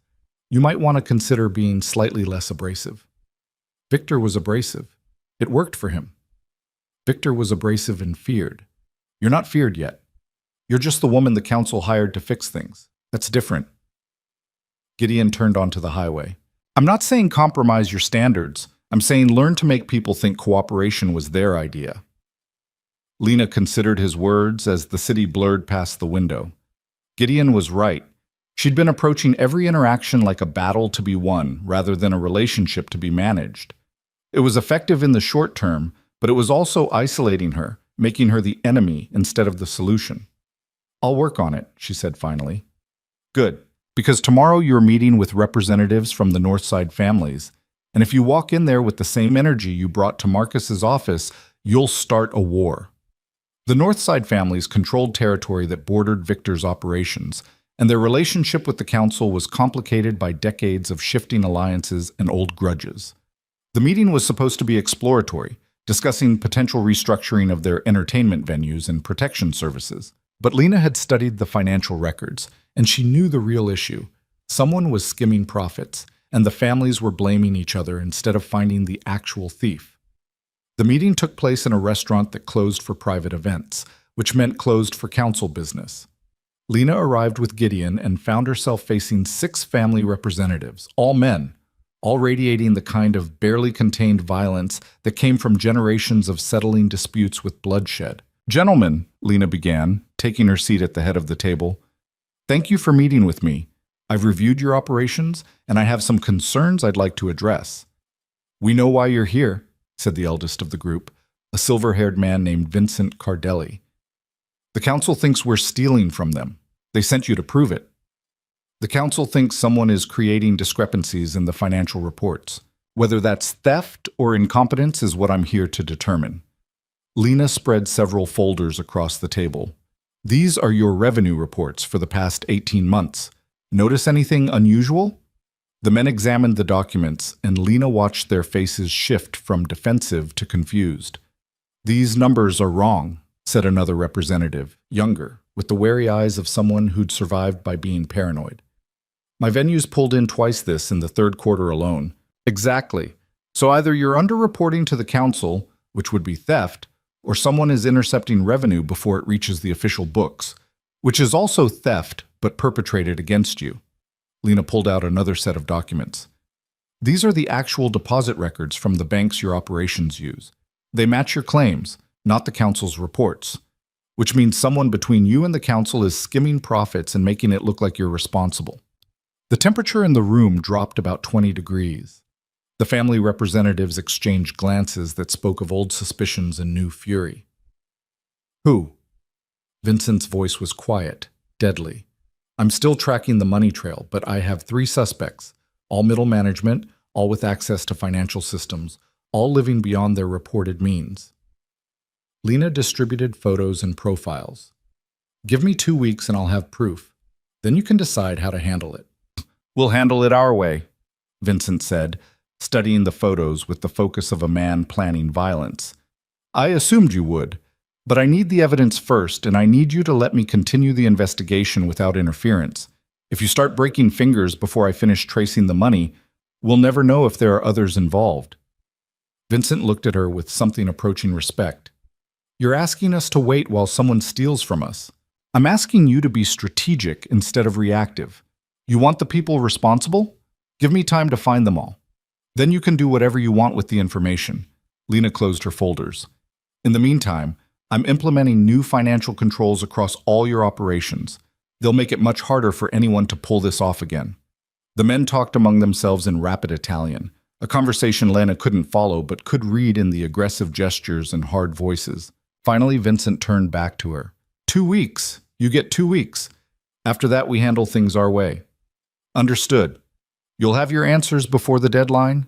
The meeting ended with handshakes that felt less like agreements and more like temporary truces. As Lena left the restaurant with Gideon, she could feel the weight of those promises pressing against her shoulders. "You just committed to solving a theft investigation in 2 weeks while running 4 other restructuring operations," Gideon said as they reached the car. "I know. That's ambitious even for you." "Then I'd better not fail." Lena climbed into the passenger seat. "Because if I do, the Northside families will assume I'm protecting whoever's stealing from them, and I'll end up as an example of what happens to people who betray their trust." "Exactly. No pressure." Lena spent the next 10 days working 18-hour stretches, dividing her time between tracking the Northside money trail and managing the ongoing restructuring of Marcus's Westside operations. She followed deposits through shell companies, traced payments through legitimate businesses, and slowly built a picture of how the theft was being executed. The answer, when she found it, was both simpler and more damaging than she'd expected. There weren't 3 people skimming profits. There was one, a man named Robert Chen, Mr. Chen's nephew, who had access to financial systems across multiple operations and had been systematically diverting funds for the past 2 years. He'd been clever about it, taking small amounts from different sources, never enough to trigger immediate alerts, but enough to add up to nearly $2 million. The real problem was who was protecting him. Lena discovered the connection late on a Tuesday night, cross-referencing payment records with meeting schedules. Robert Chen had been making regular payments to an offshore account that traced back to a consulting firm that was wholly owned by Irina Volkov. Victor's new fiancée was receiving stolen money from council operations. Lena sat in her apartment staring at the proof, understanding immediately what it meant. This wasn't just theft. This was intelligence gathering. Irina was paying Robert to skim money and provide information about council operations, building a database of vulnerabilities she could exploit later. And Victor, whether he knew it or not, was engaged to someone actively undermining the organization that controlled half the city. The question was what to do about it. Lena could take the information to the council immediately, expose Irina's operation, and watch the Volkovs and Victor's organization go to war. That would eliminate Victor as a rival and prove Lena's value to the council beyond question. But it would also destabilize the entire criminal infrastructure of the city, potentially leading to violence that would draw law enforcement attention and destroy the carefully maintained balance of power. Or she could use the information strategically, approach Victor directly, and give him a choice: cut ties with Irina and the Volkovs, or watch his organization get dismantled when the truth came out. The third option was the most dangerous, but potentially the most effective. Tell the council, but frame it in a way that gave Victor a chance to fix it himself, preserving the alliance between organizations while eliminating the Volkov threat. Lena called Gideon at midnight. "This better be important," he answered, voice rough with sleep. "I found the source of the North Side theft, and it's worse than we thought." She heard movement, Gideon sitting up. "How much worse?" "Bad enough that we need to brief the council before I hand evidence to the North Side families. Can you arrange an emergency meeting?" "That's serious?" "That's serious. I'll have an answer within the hour." The emergency council meeting convened at 3 a.m. in the same industrial building where Lena had first presented her restructuring plans. All 6 council members were present, looking alert despite the hour, which told Lena they were used to crisis management at any time of day. The silver-haired woman, Lena had learned her name was Elizabeth Monroe, though the council members still didn't use names in official meetings, gestured for Lena to begin. "I've identified the source of the financial discrepancies in the North Side operations," Lena said, connecting her laptop to the presentation screen. "Robert Chen, nephew of Chen Enterprises' owner, has been systematically diverting funds from multiple council operations for the past 2 years. Total theft is approximately $1.9 million. "Chen's nephew," Elizabeth's voice was ice. "Chen vouched for him personally. This is a betrayal of trust." "It gets worse. Robert wasn't acting alone." Lena brought up the offshore account records. "He was being paid by a consulting firm owned by Irina Volkov. She was buying information about our operations along with the money." The room went very still. One of the male council members, the hard-eyed one who'd questioned Lena in her first meeting, leaned forward. "Irina Volkov, who is currently engaged to Victor Calder, who controls the East Side territory in partnership with this council." His voice was dangerously quiet. "Are you telling us that Victor's fiancée has been actively working against our interests?" "I'm telling you that Irina Volkov has been gathering intelligence and establishing financial connections that could be used to undermine council operations. Whether Victor knows about it is unclear." Lena brought up another slide showing the pattern of information requests that corresponded with Robert's access to sensitive files. "But the timing suggests this has been ongoing since before their engagement was announced." "Since before Victor divorced you," Gideon said quietly. The implication hung in the air. Victor had claimed he divorced Lena because he loved Irina, because their families were rebuilding an alliance.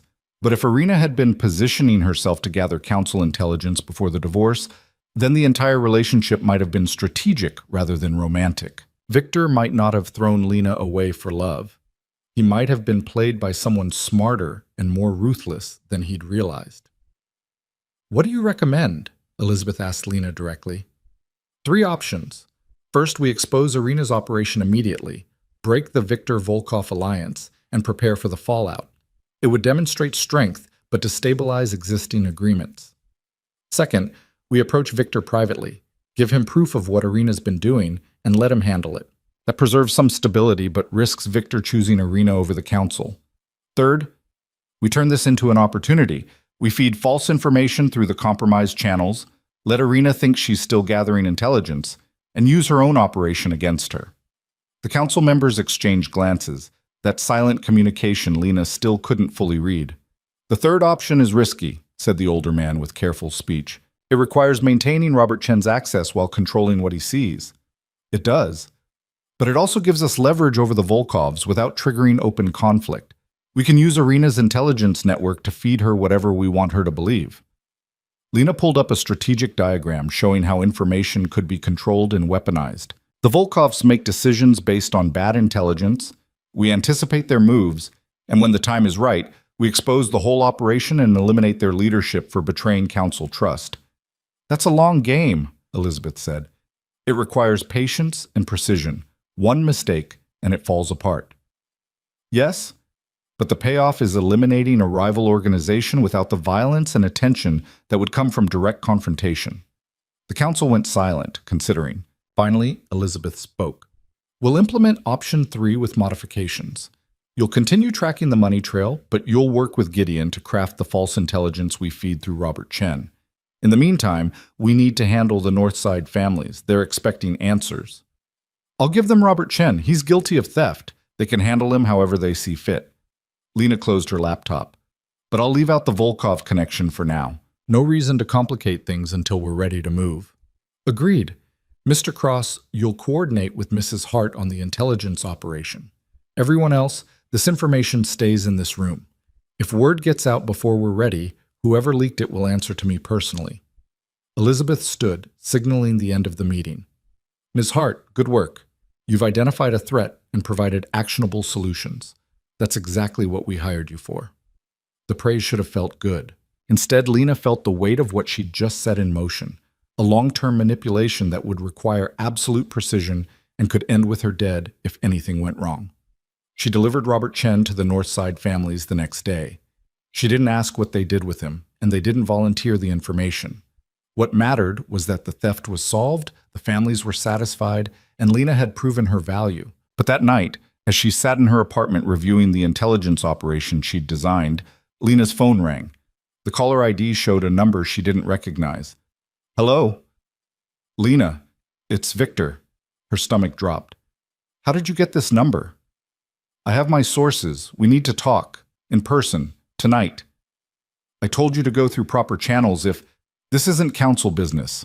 This is about Irina. Victor's voice held something Lena had never heard before. Fear. She knows about you, what you're doing, who you're working for, and she's planning something. I don't know what, but she's been asking questions about your operations, your security, your routines. Lena's mind raced. Had Irina somehow discovered that the council knew about her intelligence operation, or was this about something else entirely? When did she start asking questions? 2 days ago, right after Robert Chen disappeared. Victor paused. Lena, I know you're the one who found him. I know you gave him to the Northside families. Irina knows too, and she's angry. So Irina had connected Robert's disappearance to Lena's investigation, which meant she knew someone had discovered the theft, probably suspected the Volkov connection had been uncovered, and was trying to determine what the council knew. Where do you want to meet? Lena asked.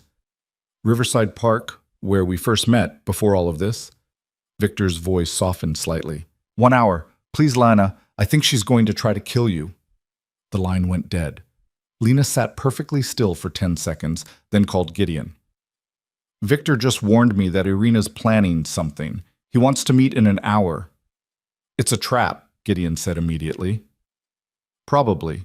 But if Victor's telling the truth, we need to know what Irina's planning.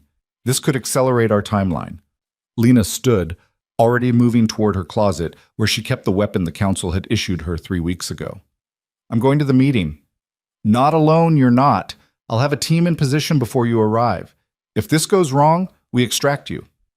And if it doesn't go wrong, then we find out just how much Victor actually knows about his fiancée's operation and whether he's willing to betray her to protect himself. Lena arrived at Riverside Park with 20 minutes to spare, giving Gideon's team time to position themselves in the surrounding area. The park was empty at this hour, just shadows and streetlights and the distant sound of traffic. She chose a bench with clear sight lines, her hand resting near the weapon concealed under her jacket. Victor appeared exactly on time, walking alone, hands visible, moving with the careful precision of someone who knew they were being watched. He sat down beside her, maintaining distance. Thank you for coming, he said quietly. You said Irina's planning to kill me. I'd like details. She's been meeting with someone. I don't know who, but they've been discussing your routines, your security protocols, your vulnerabilities. She thinks you're a threat to her plans. Victor turned to look at Lena directly. She also thinks you're investigating something connected to the Volkovs. Is she right? Lena measured her response carefully. What I'm investigating is council business. Why do you care? Because despite everything that happened between us, I don't want you dead. And because I think Irina has been using me, and I'm trying to figure out if I'm paranoid or if I've been played from the start. There it was. The crack in Victor's armor, the moment of doubt that Lena could exploit. You weren't paranoid, she said quietly. Irina has been gathering intelligence on council operations for at least 2 years.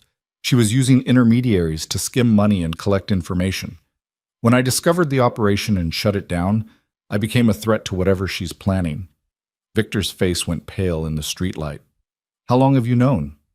Long enough to brief the council, long enough to start building a case against her entire organization. And you didn't tell me. Why would I? You made it very clear on our wedding night that I wasn't your concern anymore. Lena kept her voice even, factual. But I'll tell you now because you came to warn me, and because I think you're starting to understand what Irina really is. What is she? A strategist who saw an opportunity in your desire for a powerful alliance. She manipulated your emotions, positioned herself as the solution to your political problems, and used your resources and connections to gather intelligence she could leverage later. Lena watched Victor process this, saw the realization settling over his features. She never loved you, Victor. She was playing a longer game than you were. Victor stood abruptly, walking a few steps away, hands clenched into fists. I divorced you for her. I threw away... He stopped, unable to finish. You threw away someone who might have actually been loyal to you for someone who saw you as a useful asset. Yes. Lena stood as well, but didn't move closer. Now the question is what you're going to do about it. What can I do? If I break the engagement, the Volkovs will see it as an insult. If I stay with her, I'm partnered with someone actively working against my interests.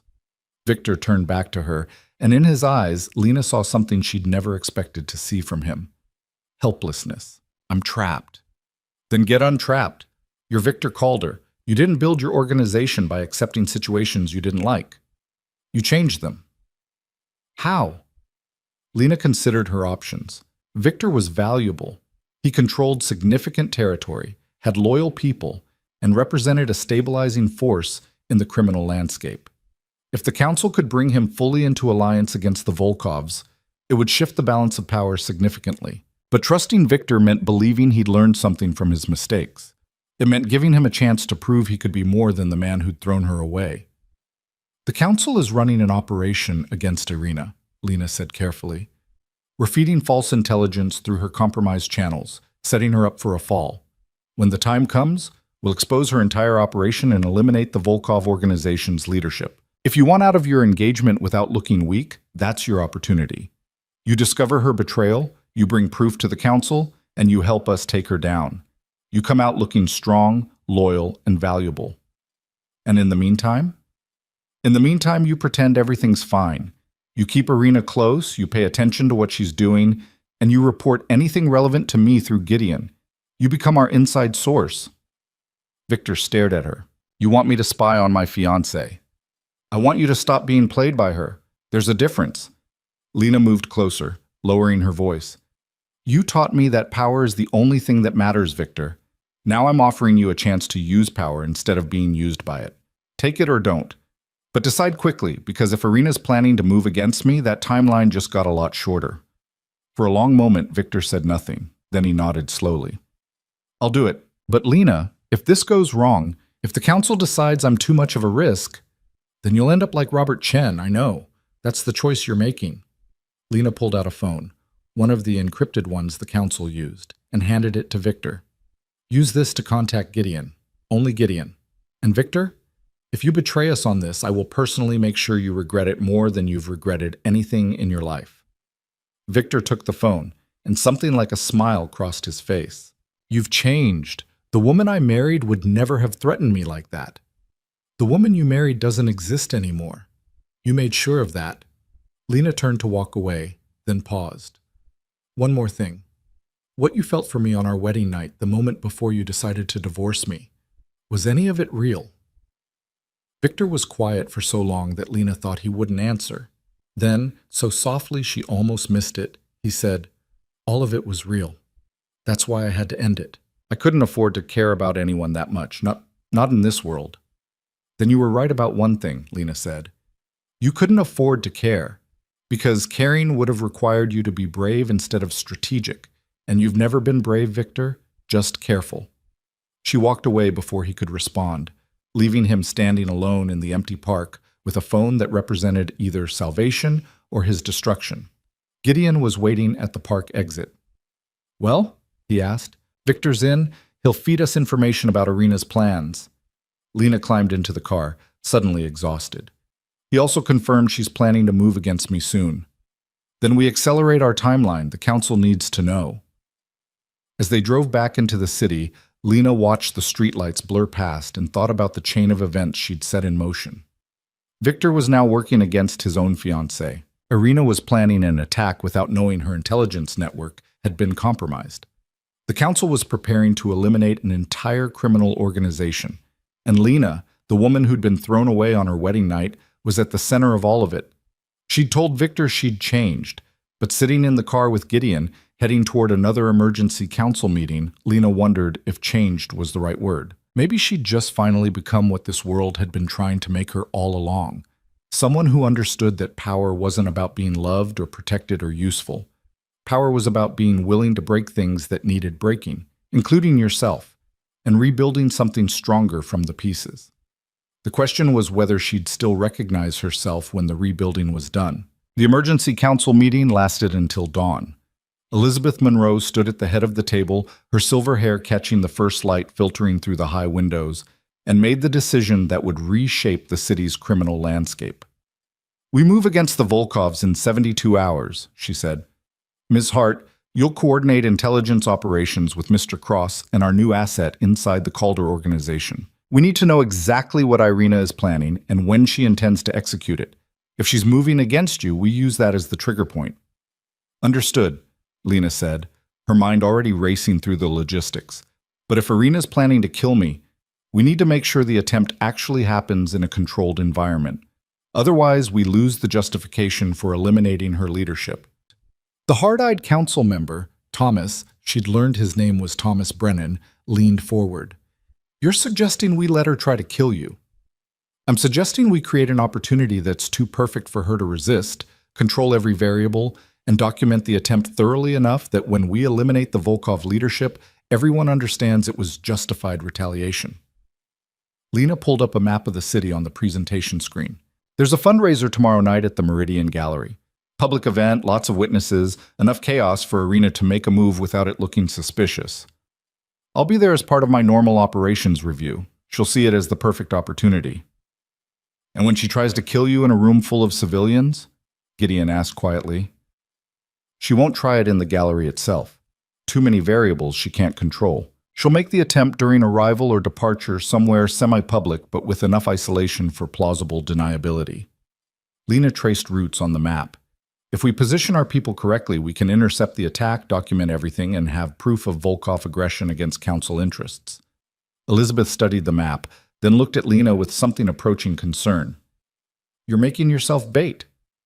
"I'm creating an opportunity with acceptable risk. There's a difference." "Is there? Because from where I'm sitting, you're gambling that we can protect you while Irina's people try to kill you. That's not strategy. That's suicide with extra steps." Lena met Elizabeth's gaze steadily.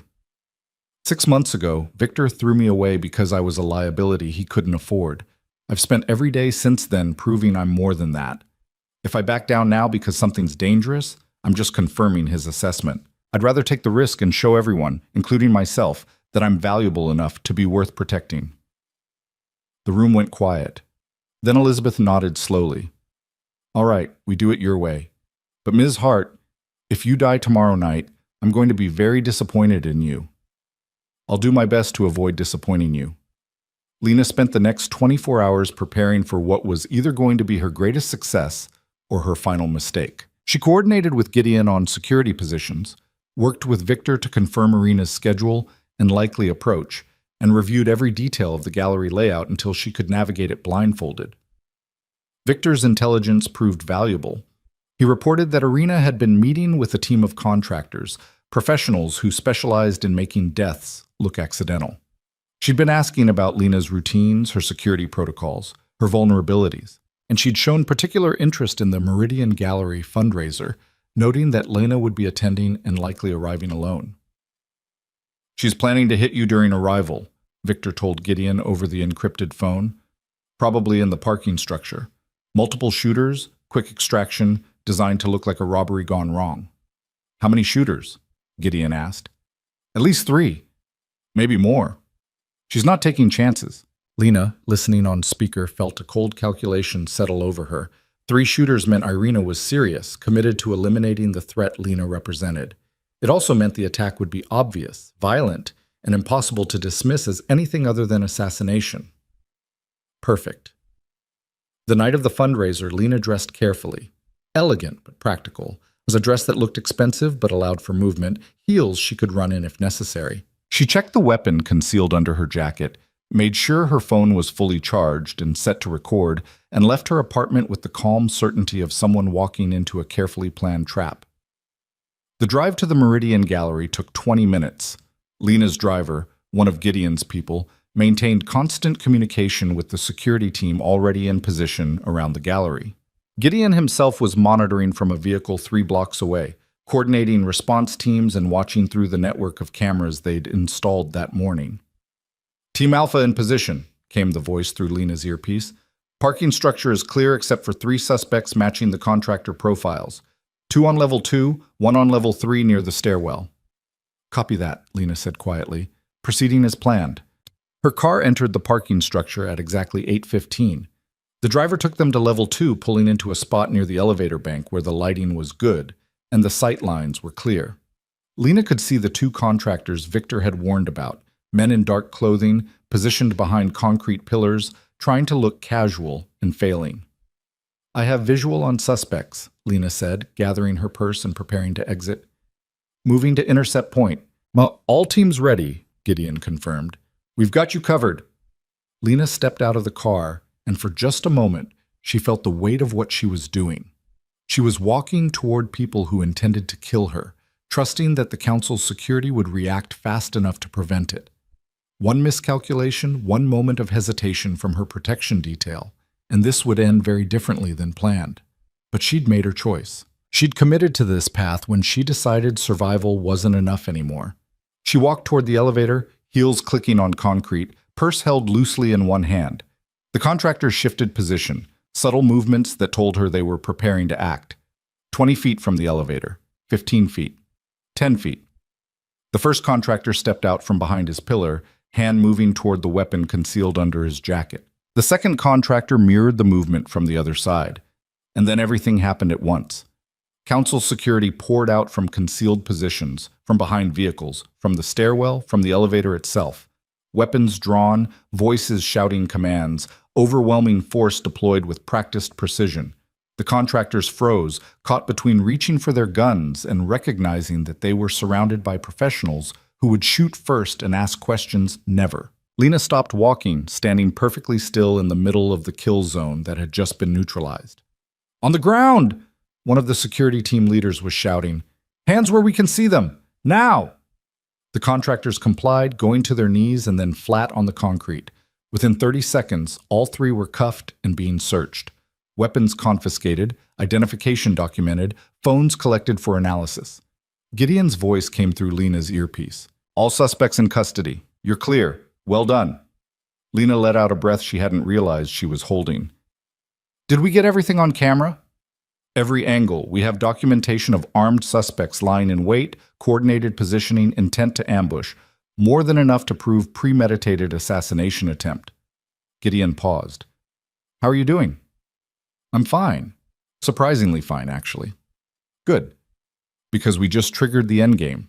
As soon as we connect these contractors to Irina, she's done." Connecting the contractors to Irina took less than 6 hours. The men weren't professionals enough to maintain silence when faced with council interrogation, and once they understood their options, cooperate and live or protect Irina and die, they provided everything.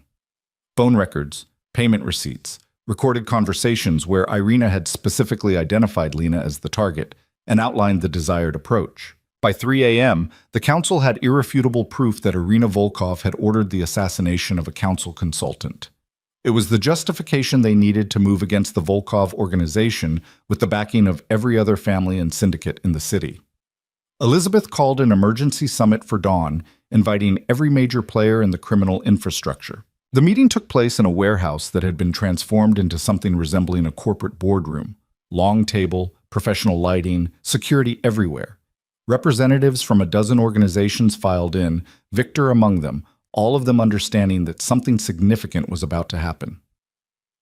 Irina Volkov arrived last, flanked by her own security, wearing confidence like armor. She took her seat across from the council with the bearing of someone who believed herself untouchable. Elizabeth didn't waste time with pleasantries. "We have a situation," she began, her voice carrying absolute authority. "3 nights ago, we uncovered evidence that someone has been systematically gathering intelligence on council operations, stealing funds, and actively working to undermine our organization. This morning, that same person attempted to assassinate one of our senior consultants." Murmurs rippled through the room, eyes turned to Irina, who maintained perfect composure. "That's a serious accusation," Irina said calmly. "Do you have proof?" "We have extensive proof." Elizabeth nodded to Lena, who stood and connected her laptop to the presentation screen. "Ms. Hart, if you would." Lena brought up the first slide, financial records showing the money trail from Robert Chen to Irina's offshore accounts. Then came the intelligence requests, the pattern of information gathering, the documented evidence of Irina using her access to Victor's organization to compromise council security. "For the past 2 years," Lena said, her voice steady and professional, "Irina Volkov has been running an intelligence operation against this council. She paid intermediaries to skim funds and provide sensitive information about our operations, our vulnerabilities, our internal structures. When I discovered this operation and shut it down, I became a threat to her plans." The next slide showed the contractors, their confiscated weapons, their phones displaying communications with Irina. "Last night, Ms. Volkov hired professionals to kill me in the Meridian Gallery parking structure. We have their weapons, their communications, and their testimony linking the assassination attempt directly to her." Lena pulled up the final slide, a recorded conversation where Irina explicitly ordered Lena's death. "The council doesn't tolerate attacks on its people, and we especially don't tolerate betrayal from organizations we've partnered with in good faith." The room had gone absolutely silent. Every representative was staring at Irina with expressions ranging from shock to barely concealed satisfaction. The Volkovs had enemies, and those enemies were watching their downfall with interest. Irina stood slowly, her composure finally cracking. "This is fabricated. You have no real proof that—" "We have your contractors in custody," Elizabeth interrupted. "We have financial records. We have recorded conversations. We have everything we need to prove you've been working against council interests while pretending to rebuild an alliance."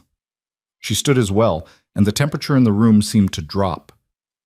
"The council has made its decision.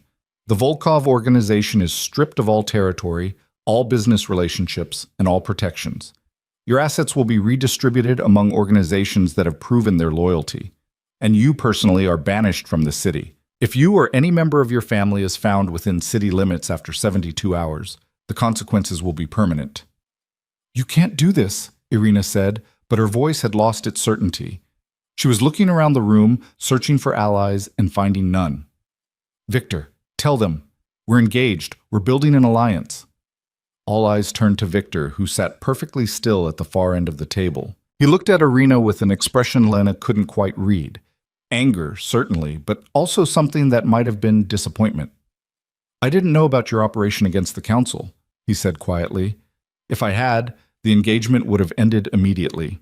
I don't ally with people who betray the structures that maintain order in this city." "You're choosing them over me?" Irina's voice rose, losing the calculated control she'd maintained for years. "After everything You used me to gather intelligence and position yourself for a power grab that would have destabilized everything we've built here. Yes, I'm choosing the council over you. I'm choosing stability over whatever game you were playing. Victor pulled off the engagement ring Irina had given him and set it on the table. We're done. And you should start counting those 72 hours, because when they expire, I won't protect you from what comes next. Irina stared at him, at the ring on the table, at the council members whose faces showed absolute certainty. Then she looked at Lena, and in her eyes was pure hatred. This is your doing, she said, the discarded wife, crawling back for revenge. This is your doing, Lena corrected.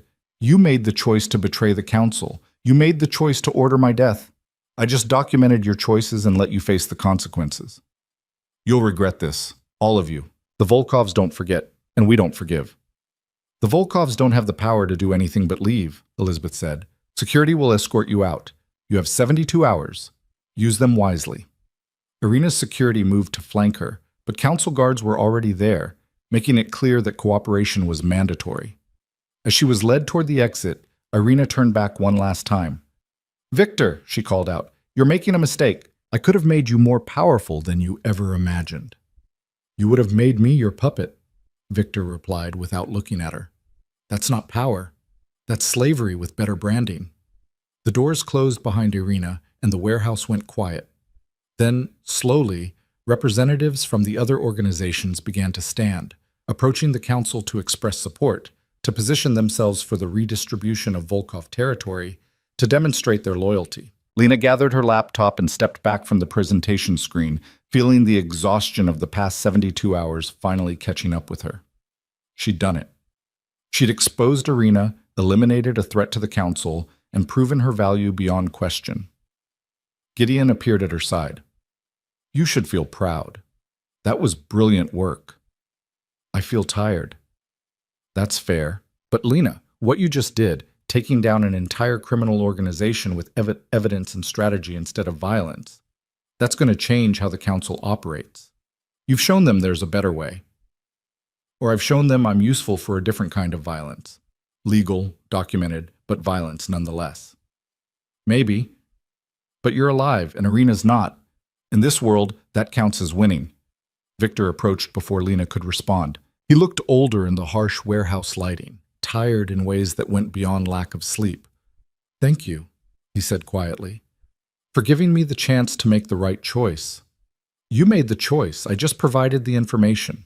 Lena studied his face, searching for the man who'd handed her divorce papers 8 months ago and finding someone different, someone changed by consequences. What will you do now? Rebuild. Focus on my own territory, strengthen my legitimate operations, and try to remember why I got into this business in the first place. Victor hesitated, then added, I meant what I said in the park. What I felt for you was real. I was just too afraid to let it matter. I know. But Victor, the person you felt something for doesn't exist anymore. I'm not the woman you married or the woman you threw away. I'm someone else now. I can see that.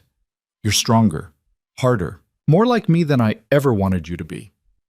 No, Lena said. I'm like the person I should have been all along. You just helped me figure that out by showing me what happens when you depend on someone else for protection and power. Victor nodded slowly. For what it's worth, I'm sorry. For the wedding night, for the way I handled everything, for not seeing what I had until it was too late. Apology noted. But Victor, we're not going to be friends. We're not going to rebuild anything. We're business associates operating in adjacent territories, that's all. I understand. Victor extended his hand. Business associates, then. Lena shook his hand firmly, then watched him walk away toward the other representatives. She felt nothing watching him go.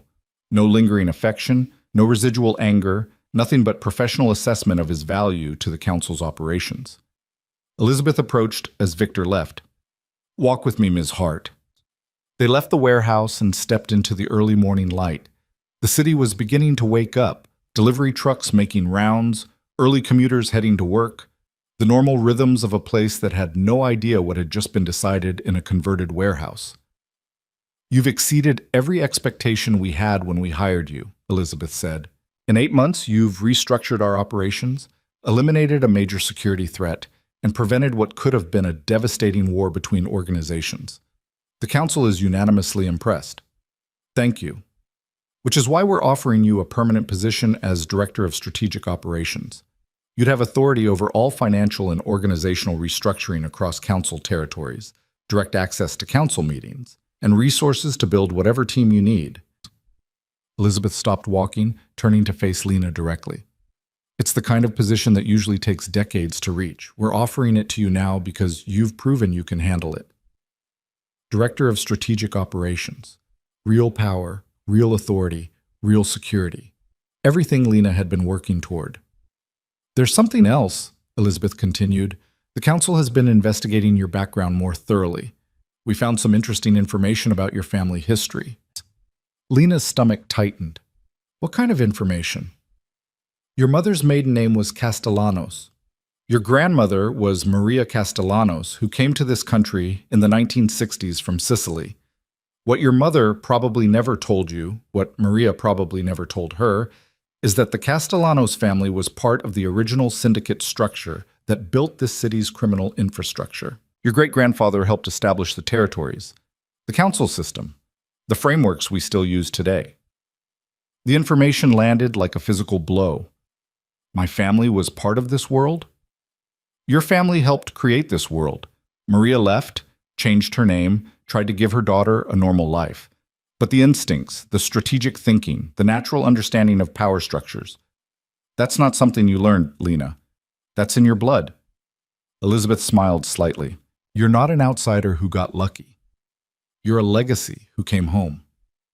Lena thought about her mother, working herself to death in jobs that barely paid bills, never mentioning any family history beyond vague references to Italy.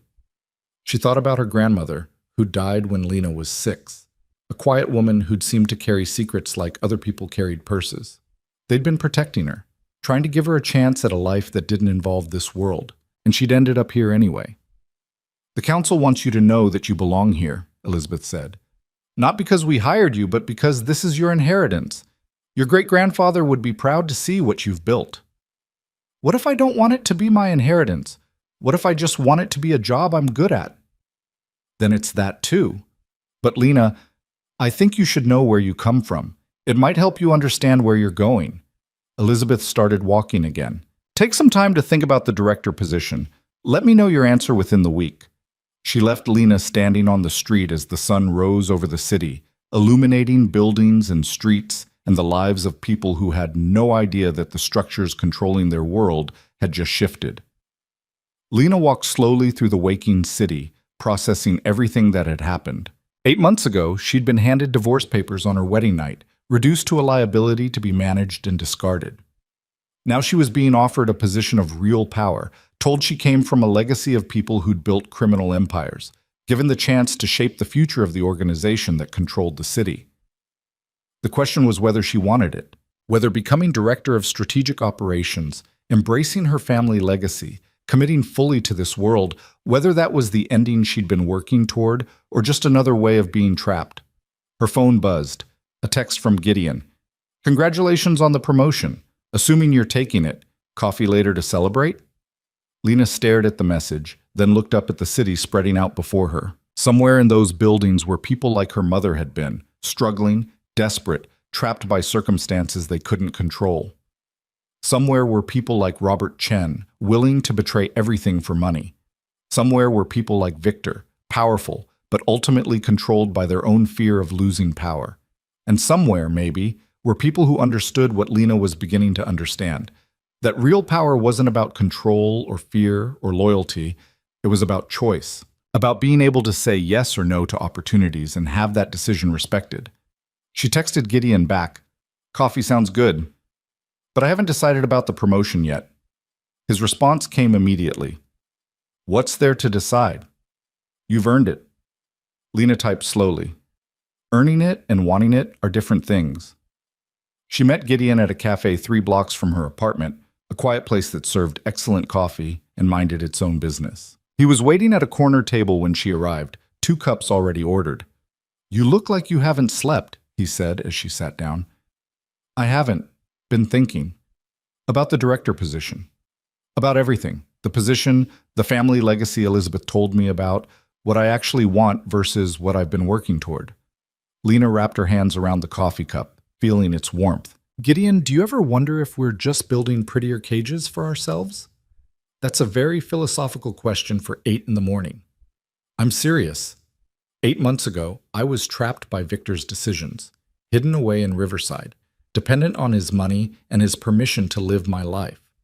Now I'm being offered a promotion that would make me one of the most powerful people in the criminal infrastructure.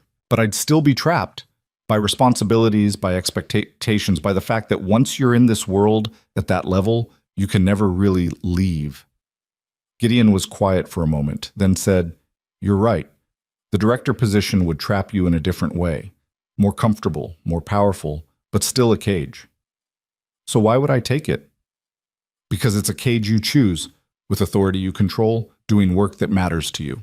That's different than being locked up by someone else's decisions." Gideon leaned forward. "Lena, I'm not going to tell you what to do, but I will tell you that in the 8 months I've known you, you've been most alive when you're solving problems, rebuilding structures, proving you're capable of more than anyone expected. The director position would let you do that on a scale that could actually change how this world operates. Oh, or it would turn me into another Victor, someone so focused on power and control that I forget what matters. Then don't forget, keep the parts of yourself that made you different from Victor in the first place. The parts that understand empathy, that recognize people aren't just assets, that know the difference between strength and cruelty." Gideon smiled slightly. "You can be powerful without becoming him. That's actually your advantage." Lena thought about that as she sipped her coffee. She thought about the woman Victor had thrown away and the woman she'd become. She thought about her mother and grandmother, trying to protect her from a legacy that had found her anyway. She thought about standing in front of the council, presenting strategies that would reshape criminal operations across the city, and feeling more competent and certain than she'd ever felt doing anything else. "If I take the position," she said slowly, "I want to make some changes to how the council operates." Such as? Such as investing more in legitimate businesses, reducing the violence that draws attention, creating sustainable structures that can weather law enforcement scrutiny. I want to make this organization something that doesn't destroy everyone it touches. Lena met Gideon's eyes. "I know that sounds idealistic, but if I'm going to commit to this world, I need to believe I can make it better, not just more efficient." "That's not idealistic. That's strategic. The council would probably support it, especially after you just proved how effective proper structure can be." Gideon pulled out his phone. "Want me to tell Elizabeth you're accepting?" Lena took a deep breath, feeling the weight of the decision settling over her shoulders. Then she thought about Victor, trying to warn her about Irina because despite everything, he couldn't quite let go of some vestige of caring. She thought about Marcus Reeves, the West Side manager who'd fought her initially, but ended up respecting her approach. She thought about the North Side families, satisfied with her investigation and willing to work with her. She'd built something in the past 8 months, not just a career, but a reputation, relationships, proof that she was capable of navigating this world on her own terms. The question wasn't whether she could do the job. The question was whether she wanted to. And looking at Gideon, at the city visible through the cafe windows, at the future spreading out before her like a game board she was finally learning to play, Lena realized she did want it. Not because it was safe or because someone was offering protection, but because it was hers. Earned, deserved, chosen. "Tell Elizabeth I accept," Lena said, "but I want to meet with the full council next week to discuss my proposals for operational changes. If they want me as director, they get me on my terms." Gideon grinned. "That's the spirit. I'll set it up." He sent the message while Lena finished her coffee, and within minutes, responses started coming back. The council was pleased, the meeting was scheduled, congratulations were offered. Lena felt something she hadn't felt since before her mother got sick, genuine excitement about the future. Not hope exactly, because hope was too fragile for this world, but certainty. The knowledge that she had the skills, the authority, and the determination to shape her own path. "One more thing," Gideon said, putting his phone away. "The apartment the council provided when you started, that was temporary housing for a consultant. As director, you get to choose your own residence. Where would you want to live?" Lena thought about the beige prison in Riverside. about the downtown loft that had been an improvement but never felt like home. She thought about the city spreading out below Victor's penthouse, glittering with possibilities she'd been too scared to reach for. Somewhere high, she said, with windows that show the whole city. I want to see what I'm working with. 3 weeks later, Lena stood in her new apartment on the 45th floor of a building in the heart of the city, watching dawn break over the skyline. The space was hers. Furniture she'd chosen, art she'd selected, books she'd accumulated over months of reading everything she could about business strategy and organizational psychology. No beige walls, no anonymous furnishings, no sense of being hidden away. This was her home. Not a cage, not a safe house, not a place she was allowed to occupy at someone else's discretion. Hers. Her phone rang. She checked the caller ID and smiled before answering. Marcus, it's 6 in the morning. This better be important. Just wanted to be the first to congratulate you officially. Heard the council made the director appointment permanent yesterday. News travels fast. News about power always travels fast. So what's your first move as director, besides making my life harder with more restructuring? Actually, I'm approving your proposal for the community investment program, the one you submitted 3 weeks ago and thought I'd reject. Marcus was quiet for a moment. The Youth Employment Initiative? You're serious? Completely. If we're going to operate in these neighborhoods long term, we need the communities to see us as beneficial, not parasitic. Investing in legitimate youth programs does that while also creating a talent pipeline for our legal operations. It's good strategy. It's also decent, which isn't a word I expected to hear in the same sentence as council operations. Then maybe it's time we updated expectations. Lena turned from the window. Send me the final numbers. I want to present it to the council next month as part of the new community investment framework. She ended the call and returned to the view, watching the city wake up beneath her. Down there were millions of people living their lives, most of them unaware of the structures that controlled significant parts of their world. She couldn't change everything. She couldn't eliminate crime or corruption or the violence that sometimes came with maintaining order in chaos. But she could make things better. She could build systems that were sustainable, less destructive, more strategic. She could use her position to push the council toward operations that created value instead of just extracting it. It wasn't redemption exactly, but it was purpose. The apartment door opened. Gideon came in carrying coffee and pastries from the bakery 6 blocks away that Lena had mentioned liking. Breakfast? He offered. You're spoiling me. You're the director of strategic operations now. Spoiling you is strategically sound. He set the food on the kitchen counter. I also brought the reports you requested on the West Side expansion proposal and the preliminary numbers from the waterfront restructuring. Work on a Sunday morning? You say that like you weren't already planning to spend today reviewing operational data. He wasn't wrong. Lena joined him at the counter, accepting coffee and a chocolate croissant. They'd fallen into this pattern over the past few weeks, working together, talking strategy, building the frameworks that would guide council operations for years to come. It was partnership without ownership, collaboration without coercion. Exactly what Lena had told Victor she wanted the night she'd accepted the council's offer in Gideon's office. I have a question, Gideon said, pulling out his tablet to review the West Side reports. Ask. Do you ever regret it? Choosing this world instead of walking away when you had the chance? Lena thought about the question seriously. She could have disappeared after Victor divorced her, could have taken the settlement money, left the city, started over somewhere anonymous and normal. She could have refused the council's offer, stayed small and safe. No, she said finally. Because walking away would have meant letting Victor's assessment of me be the final word, letting him be right that I was just useful until I wasn't. This world gave me the chance to prove I'm more than that, to myself, if not to anyone else. You proved it, spectacularly.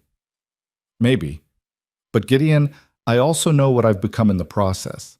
I'm not the person who believed in safety and protection anymore. I'm someone who understands power, who uses people as strategically as Victor ever did, who can order restructuring that destroys careers without losing sleep. Lena met his eyes. I've become effective. I'm not sure I've become good. Good and effective aren't mutually exclusive. You can be both. Can I? Because every time I make a decision that consolidates power or eliminates a threat or sacrifices someone's interests for the organization's benefit, I sound more like Victor than I want to admit. Gideon set down his tablet, giving her his full attention.